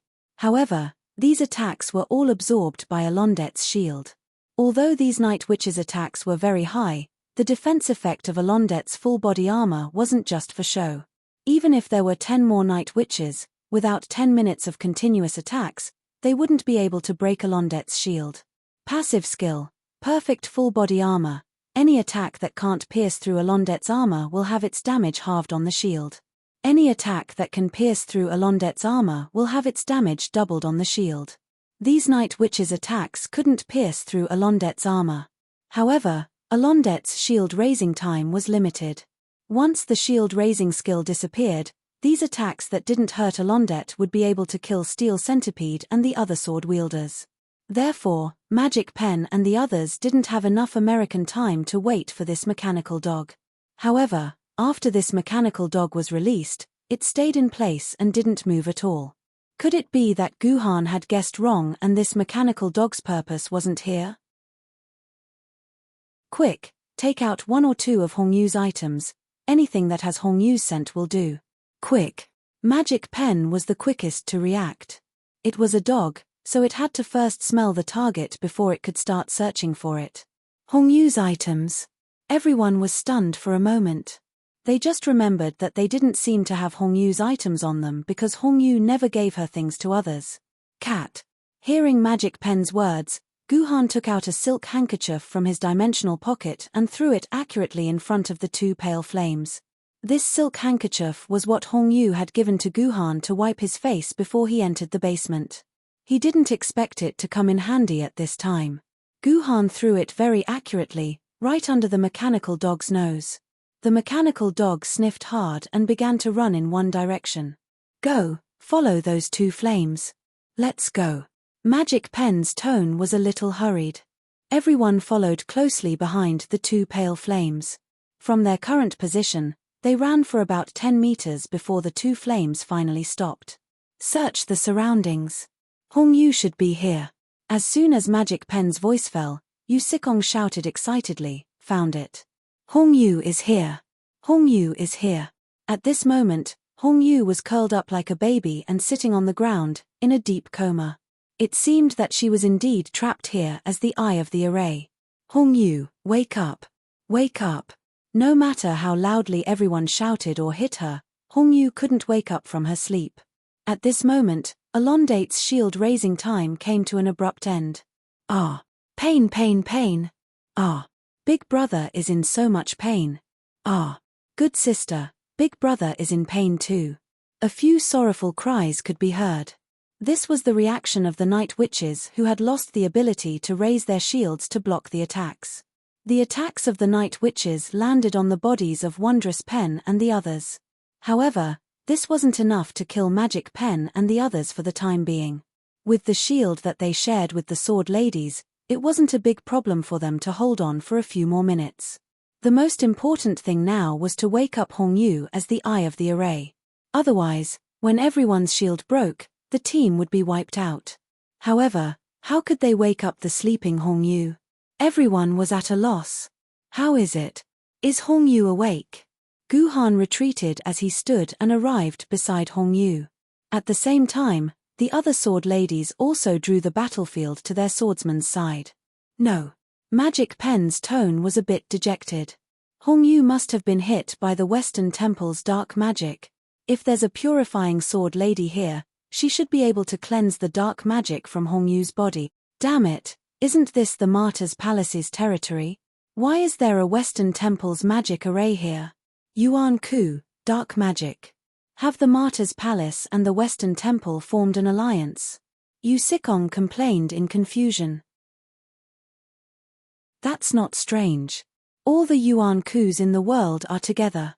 All of them deserve to die. Gu Han bit his lips. The memories of his parents' tragic deaths came flooding back, evoking deep hatred in Gu Han. However, Ardwolf's sacrifice to help humans and Lu Ban's elder's words suddenly appeared in Gu Han's mind. Of course, there are also some Yuan Kus who don't deserve to die. Gu Han added. Commander, among your ancient swords or treasured swords, are there any sword maidens that can purify negative effects? Magic Pen, who was well aware of everyone else's background, naturally knew that no one else had a sword lady with a cleansing skill. They could only hope that the military governor had one. Cleansing skill? Gu Han recalled the frigid sword from the Wudang sect dungeon. She was one of those sword ladies with a cleansing skill. Unfortunately, that was another matter for another dungeon. No matter how he thought about it, there was no way that a cute guy like Qing Pin could have a cleansing skill. I don't. Halfway through his sentence, Gu Han suddenly remembered that he didn't have a sword lady with a cleansing skill, but he had an inherent barrier with a cleansing ability. Chapter 150. Do you still remember the inherent barrier sword cleansing pool that Gu Han obtained in the King of Yu Go Jian Jian instance dungeon? Inherent barrier sword cleansing pool effect. After use, a small independent barrier space will be formed with the user as the center. The barrier will not disappear until the user dies. Within this barrier, due to the influence of the sword cleansing pool, all negative attribute skills will not affect or harm the sword lady. The attack of the Confucian sword lady and the martial sword lady will be increased by 30%, stacking with all other non-barrier buffs. That's right, this was the item. From the item's effect, it could be seen that the inherent barrier sword cleansing pool could purify negative attributes and skills. As long as this barrier was opened, it might be able to wash away the dark magic on Hong Yu. However, this inherent barrier sword cleansing pool had a very bad limitation. Every time it was used, it would lower Gu Han's sword element limit by 10 points. Yes, it was lowering the sword element limit, not the sword element value. Moreover, if it was Gu Han's first time using it, it would directly lower his sword element limit by 100 points. This was equivalent to reducing Gu Han's current sword element value of 2,500 quarks to 2,400 quarks. The price was still very high. However, things had already come to this, and Gu Han had no reason to be stingy with his sword element limit and give up on using this item that could turn the situation around. Gu Han was not a hesitant person. Moreover, time did not allow him to hesitate. Gu Han immediately took out the inherent barrier sword cleansing pool scroll from his dimensional pocket and injected his sword element. In an instant, the scroll emitted a bright light, illuminating the faces of the surrounding people. The night witch, who was besieging Gu Han, let out a scream the moment she was illuminated by the light of the inherent barrier. She immediately ran away, immediately distancing herself from Gu Han. What is this? It can actually emit light. Steel Centipede was shocked. Wasn't the night vortex supposed to absorb all light? What was up with that thing in the military governor's hand? That's the scroll of the inherent barrier. Wondrous Pen was knowledgeable and immediately recognized it. I didn't expect the night vortex to be unable to absorb the light of the inherent barrier. Inherent barrier? It's something that the sect leader of Yaoguang treats as a treasure. Steel Centipede scratched his head. Military governor, you're just a newbie. How could you have such a precious thing? This is the inherent barrier, sword cleansing pool. I hope it can purify the dark magic in Hongyu's body. Guhan ignored Steel Centipede's question and calmly explained the name and origin of the sword cleansing pool. At the same time, the light of the innate barrier scroll grew brighter and brighter, to the point where it could light up the entire dark room. The night witches who had been attacking Cheng Ying and the other sword ladies in an imposing manner, all retreated in the face of such light, hiding in the darkest part of the room where the light couldn't reach. This thing is so powerful. Hey, smelly military governor, why didn't you take this out earlier? Then we wouldn't have been beaten so badly by the night witch. Steel Centipede said with dissatisfaction. He was unhappy that Jiyu Han had such a good thing, but why didn't he take it out earlier? His Arendate had lost 30% of its energy when he raised his shield. Steel Centipede, shut up. No one knows that the light of the innate barrier can't be devoured by the dark night vortex. Guhan ignored Steel Centipede, but Magic Pen scolded Steel Centipede harshly. At this time, the light of the inherent barrier, sword cleansing pool, bloomed to its brightest moment. With a whoosh, the light of the innate barrier swept across the entire room like a shockwave. The originally dark space instantly became bright, and the entire room was completely lit up, as if it was daytime. With Guhan as the center, a pool of flowing water appeared in the air. There were no walls to block it, and the pool of flowing water floated in the air like jelly. However, if you touched it with your hands, you would find that the pool of flowing water was actually flowing. Siyu, quick, throw Hongyu into this pool of flowing water and see if you can dispel Hongyu's magic. Magic Pen immediately asked Siyu to pick up Hongyu and hold her in her hands. She came to the bottom of the pool of flowing water, slowly lifted Hongyu up, and sent her into it. I can only last for 60 seconds. Guhan said with a frown. The activation of the innate barrier required an upper limit of sword essence, and the maintenance of the innate barrier required a continuous supply of sword essence. Guhan estimated that he would lose about 36 points of sword essence per second, and his innate barrier could only last for less than 60 seconds. He had to let Hongyu purify the dark magic on her body before the innate barrier disappeared. Let's leave it to fate. This kind of thing is not something we can control. Siyu spread out her hands. Indeed, everyone had done what they could. Whether Hongyu could purify the dark magic in 60 seconds was her own business, and no one else could interfere. I'm going to observe the situation in this room and see where the night witches are hiding. Jiyu Han left behind these words and left the group. He silently wandered towards the fixed enchantment and observed the situation. This was his first time using the innate barrier, and there were only 60 seconds left. There were many details that he had to understand. For example, the size of the innate barrier's range, its effects, and so on.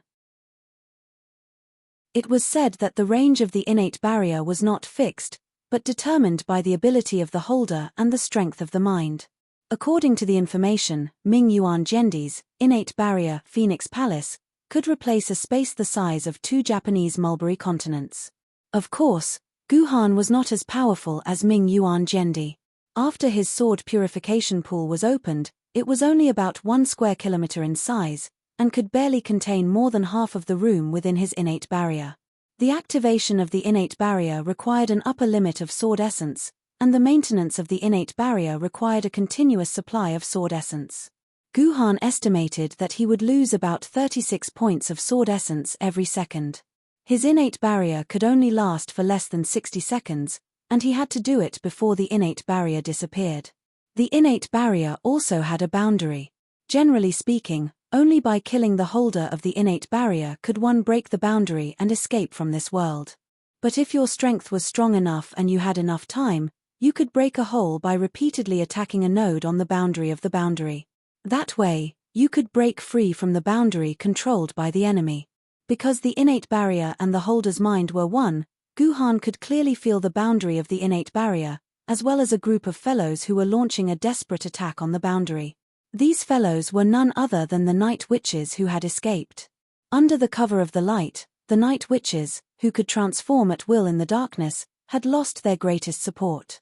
They could only maintain their original forms. One had to admit that the night witches in their original forms were quite beautiful. They were originally young girls, but after the transformation, their skin grew pieces of pitch-black scales. However, these scales did not cover the girl's entire body. On the contrary, they only grew on a few of the girl's private parts. It was as if they were mosaics, covering those parts, like a set of sexy scale armor. As for the rest of their bodies, large patches of tanned and sexy skin were exposed, tempting any man who saw them to the point of wanting to have a go at them.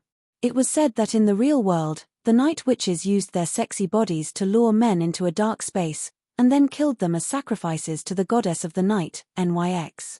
However, at this time, their sexy bodies could no longer be sexy. The originally smooth skin began to rot, ooze, and fall off in large patches. It was as disgusting as a rotting corpse. It shouldn't be like this. Even if the night witches were exposed to sunlight, they would at most lose most of their strength. It's impossible for their skin to rot. Seeing this, Guhan, who was familiar with the night witch's information, was a little surprised. Could it be because of the inherent barrier sword cleansing pool? The essence of the sword cleansing pool is not limited to that pool of water, but the entire space can harm negative creatures. Guhan felt that he understood the sword cleansing pool a little better. He looked at the time again, and it had already been more than 20 seconds. In another 30 seconds, the inherent barrier sword cleansing pool would disappear, and these miserable and painful night witches would become vicious killers again. He couldn't let them live. The night witches who were exposed to sunlight had combat power similar to mortals, not to mention being exposed to the inherent barrier sword cleansing pool that had a purifying effect. Although these night witches resisted with all their might, how could they resist Guhan's fierce attacks? In less than 20 seconds, these arrogant night witches were all pierced through the heart by Guhan and absorbed by the dimensional vortex. Before the inherent barrier sword cleansing pool disappeared, Hongyu, who had been in a deep sleep, woke up and returned to normal. However, Guhan felt that after Hongyu woke up, there was a slight change in the way she looked at him. He didn't know if this change was good or bad. But no matter what, this difficult stage was over, and the door to the altar was found. Guhan and the others would soon be able to see the legendary King Arthur, Artoria Pandorogan. Chapter 151. After taking out the key that had dropped from the night witch's body, Guhan and the others opened the door to the room. It was another dark and narrow passageway, but the end of the passageway wasn't far. They could see a clear light from there. After walking for less than a minute, they left the passageway and entered another room. This room was smaller than the night witch's room. Apart from the passageway that Guhan had taken, there were 3 other passageway entrances that led to this room. System prompt, Quest 5, Underground Labyrinth completed. Your team has arrived at the Dimensional Altar. Quest progress, 40%. Main quest updated. System prompt, Quest 6, Save King Arthur. King Arthur Artoria Pendragon has been bound by magic. Please break the magic binding and save the controlled King Arthur. This was the room where King Arthur was being held. Guhan could see a young girl in a snow-white wedding gown in the center of the room. She was bound to a high platform. This young girl had long blonde hair and a single strand of hair on her head. She was wearing a snow-white wedding dress and a pair of translucent white stockings. She was supposed to be a beautiful bride, but her hands were tied by a scarlet rope of light, and her feet were fixed in a position far away from her hands. Because her feet were too far away from her bound hands, her body was twisted into a graceful V shape. Her beautiful, smooth, and perky buttocks were sent in front of Guhan as if she was welcoming a guest. The young girl's snow-white buttocks, coupled with the pure white stockings, made Ji Han, who had always been a man of few desires, suddenly feel a surge of heat, a heat that made him want to have this woman, Embark. Guhan bit his tongue to save himself from the inexplicable delusion. Steel Centipede, who had entered the altar after Guhan, excitedly ran to the exit of another passageway. Captain, we should have come from this passageway last time, right? This exit was the tunnel that they often used in previous dungeons. They entered the basement from the northeast entrance and exited after completing the quest. In other words, Wondrous Brush and the others had entered the altar through that passageway. This was the first time they had entered through this passageway. Forget it, this wasn't something worth paying attention to. What was truly worth paying attention to was the girl who was tied up in the middle of the platform. Everyone should be able to tell that she was one of the 10 kings of the Martyr's Palace that Ji Han and the others needed to rescue, King Arthur Artoria Pendragon. Newbies who entered the dungeon for the first time might rush up to the high platform in an attempt to save Artoria. Magic Brush and the others had done this the first time, but the chaotic dimensional turbulence around the altar had shattered their shields. If they hadn't retreated in time, someone would have died on the platform. Grab your sword, ladies, and get ready to break the formation. Wondrous Brush gave the order. It was very difficult to pass this stage. Just getting close to King Arthur Artoria on the altar was a huge problem. The invisible chaotic dimensional turbulence floating around her would tear everything that came into contact with it into pieces. Getting close to Artoria was only the first step. The more difficult part was still to come. Once they got close to Artoria, a new and powerful enemy would appear. They wanted to defeat this new enemy. This enemy was very powerful. To deal with such an opponent, the team needed to cooperate flawlessly. Wondrous Brush wasn't sure. As a newbie, Guhan might be strong enough, but it would be a huge problem if everyone cooperated well. This stage had stuck Wondrous Brush and the others for 7 to 8 days. Later, Wondrous Brush found some magic masters in the real world and found a way to break the dimensional turbulence by studying the screenshots of the veined patterns on the altar. Military Governor, stand here and don't move.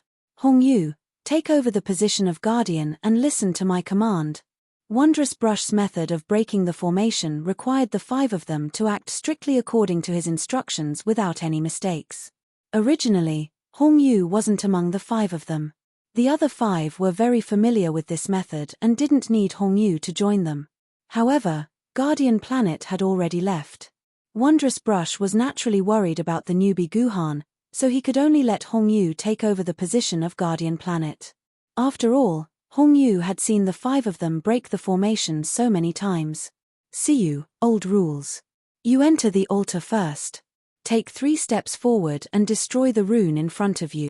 You strictly followed Wondrous Brush's instructions and stepped onto the high platform from the designated place. Then, she took 3 steps forward and destroyed the rune under her feet with the double sword duck. This rune was the rune that caused the dimensional turbulence in a certain space on the altar.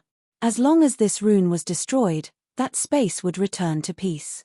And this space was the space that Yu Sikong was about to step onto next. Sikong, the altar in front of you has already calmed down. Get on the altar, take 4 steps forward and destroy the rune. Steel Centipede, it's your turn. Take 5 steps forward and destroy the rune. The Yu siblings, Steel Centipede, Hong Yu, Wondrous Brush, and the others went up the altar one after another. They took turns. Each person took a few steps in a certain direction and destroyed the rune under their feet, clearing the dimensional turbulence in the path of another person. Then, the next person would repeat the steps of the previous person until all the runes were destroyed. Then, the space of the altar would completely return to normal. This was a very precise and meticulous process that didn't tolerate a single mistake. Once someone took an extra step into the range of the dimensional turbulence or destroyed the wrong rune, they would be destroyed. Originally, after more than 100 times of practice and more than 10 actual battles, the team formed by Wondrous Pen, Guardian Planet, and the others could complete this step perfectly. However, with the addition of Hong Yu, this perfectly became a tiny difference. It wasn't that Hong Yu wasn't capable enough. It was her first time participating in this competition, and she was already considered an amazing genius to be able to make such a small mistake. Unfortunately, it was her first time after all. If she hadn't practiced it before, she would have missed by just a little bit. That little bit would have been enough to kill everyone on the stage. When it was Hongyu's turn to destroy the rune for the 5th time, Wondrous Brush, who had a premonition that there would be trouble, kept a close eye on Hongyu's movements and warned her if he found anything wrong. However, Wondrous Brush's eyesight wasn't as good as he thought. When Hongyu destroyed the complicated rune, she accidentally destroyed a small symbol of another rune next to it. Almost instantly, a powerful dimensional turbulence swept across the altar. This was the result of the altar's anti-destruction mechanism being triggered. The rune on the altar had already sensed that someone was destroying it. It immediately activated all the remaining runes and set off a violent dimensional turbulence. Retreat. Immediately, the altar. Wondrous Brush's expression changed, and he immediately ordered his teammates to retreat from the altar. However, it was too late. The speed of the dimensional turbulence was much faster than the speed of retreat. The first to be hit was Steel Centipede. The destructive dimensional turbulence was the first to hit him. Shield. Steel Centipede placed Alondate in front of him and used Alondate's advanced skill, Shield Raise. This was a defensive skill that could reduce a large amount of damage. As long as the Sword Lady was in the form of a sword, any sword wielder would be able to use the Sword Lady's skill. In other words, anyone could be a sword master. The only difference was whether you had the exquisite swordsmanship of the Sword Lady. In other words, it could be said that it surpassed the Sword Lady's swordsmanship, just like Guhan. It had to be said that Arondate's defense was one of the best among the famed sword-grade sword maidens. Iron Centipede had relied on his shield and Arondate's sword Dao characteristics to persevere in the dimensional turbulence, even though his personal shield had less than 4% energy left. After Steel Centipede, the siblings Yu Sikong and Yu Siyu faced the dimensional turbulence.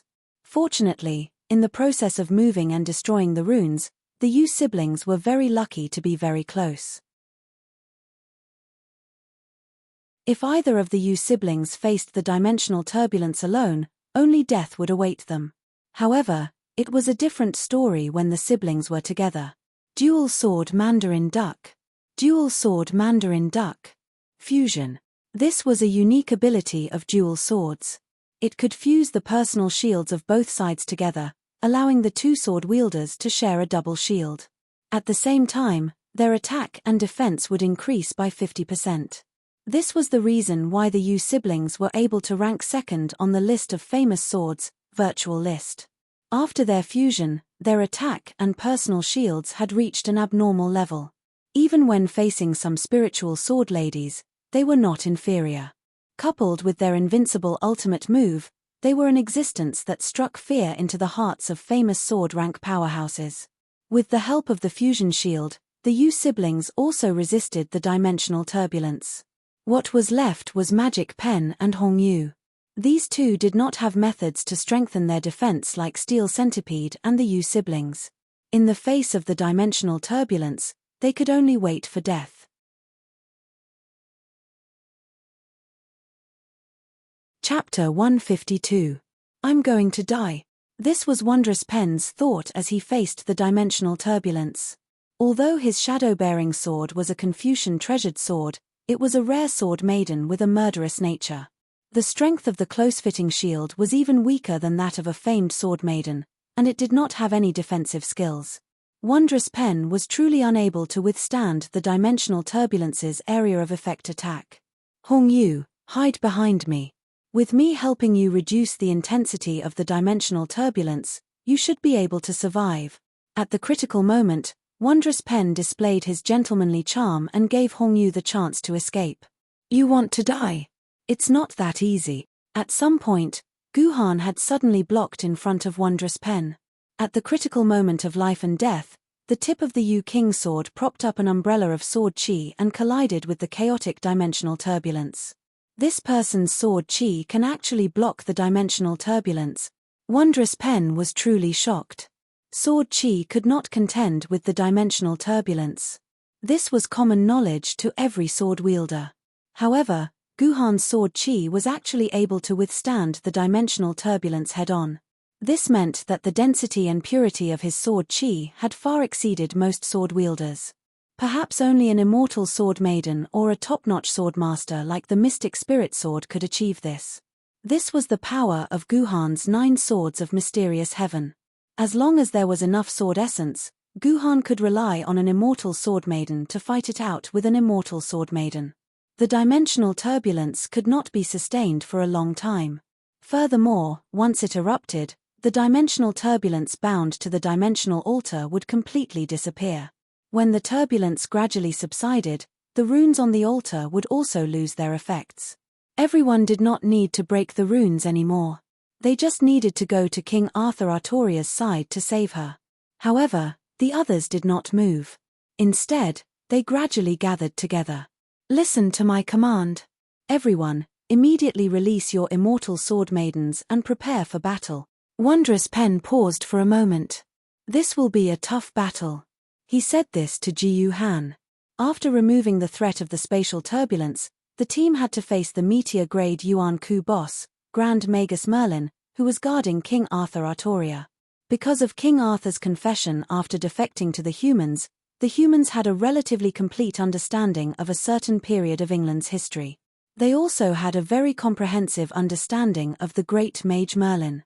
According to King Arthur Artoria herself, Merlin was her mentor and best friend. After King Arthur pulled out the sword in the stone, he became King Arthur's advisor and assisted her in defeating the 10 kings and unifying England. After King Arthur's death, Merlin chose to continue serving King Arthur's successor. In fact, he had served 3 generations of kings of England. Later on, Merlin offended the demonic dragon Witch Vivian and was imprisoned in the air cage. King Arthur did not know the rest of the story. Legend had it that Merlin was the child of the King of Nightmares and a mortal woman. He was born with powerful magic and was proficient in transfiguration and dream invasion. The knowledge in his head was richer than 10 libraries.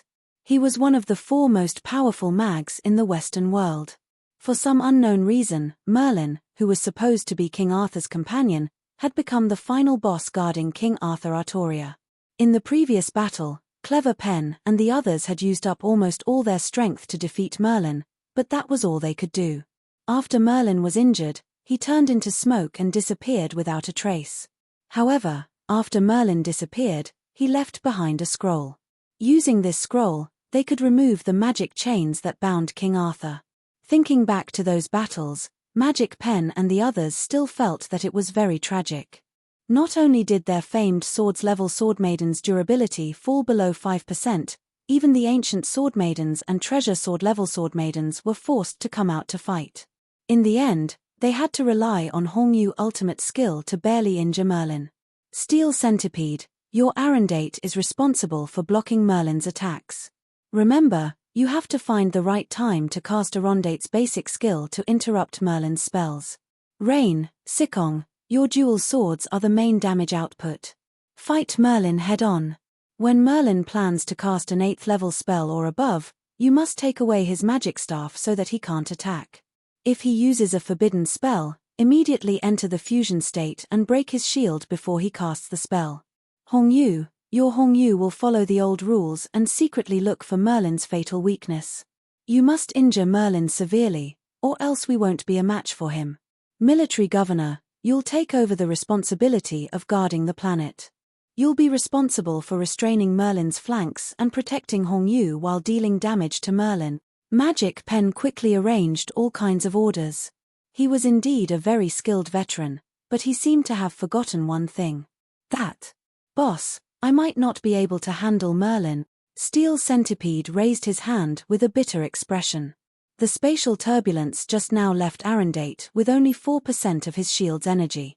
If he wants to restore it to its full value, he'll need at least 20 minutes. 20 minutes.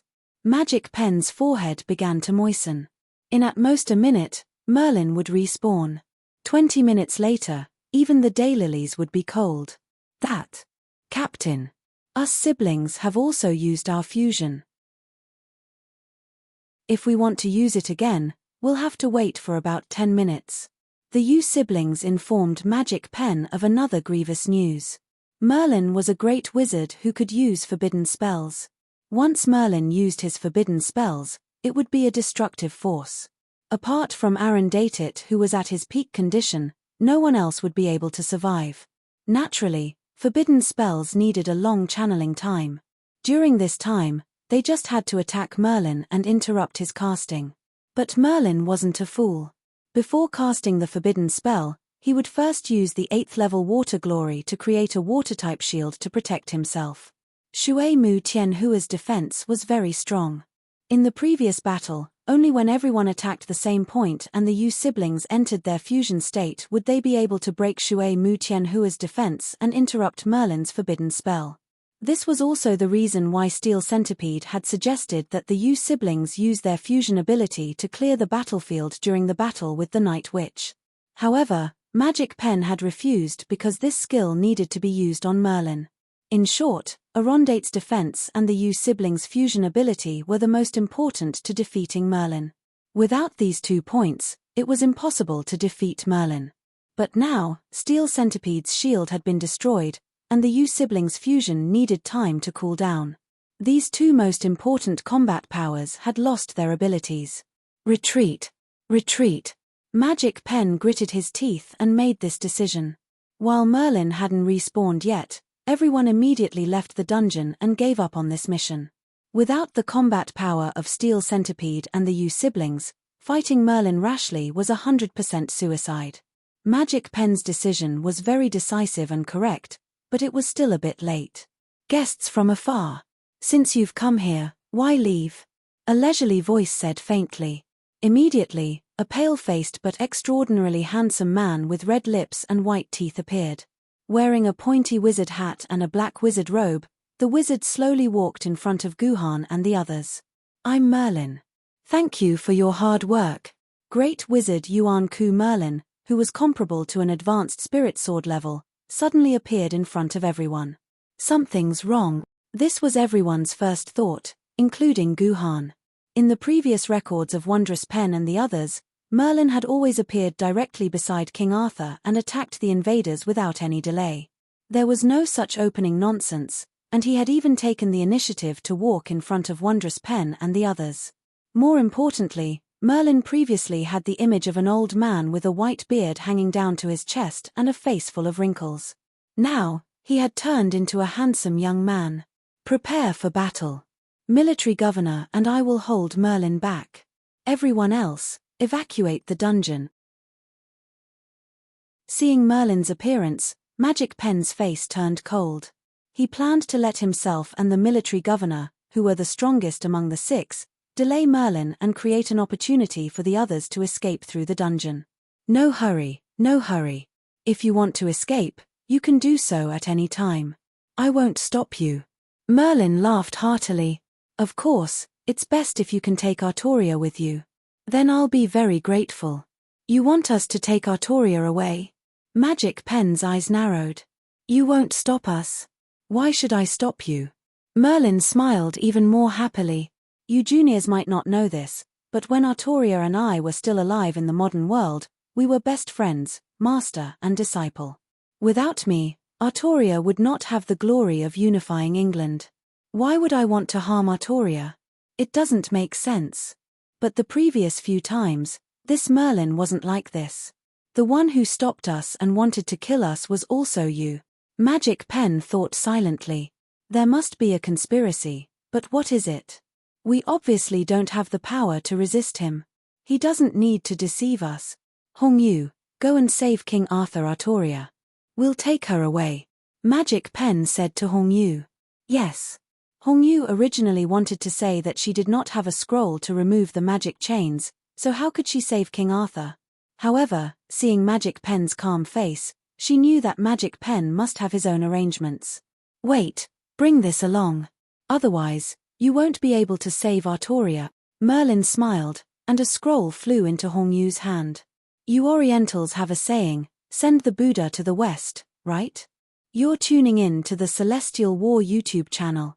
Don't forget to subscribe and join us on this journey to catch the most captivating stories.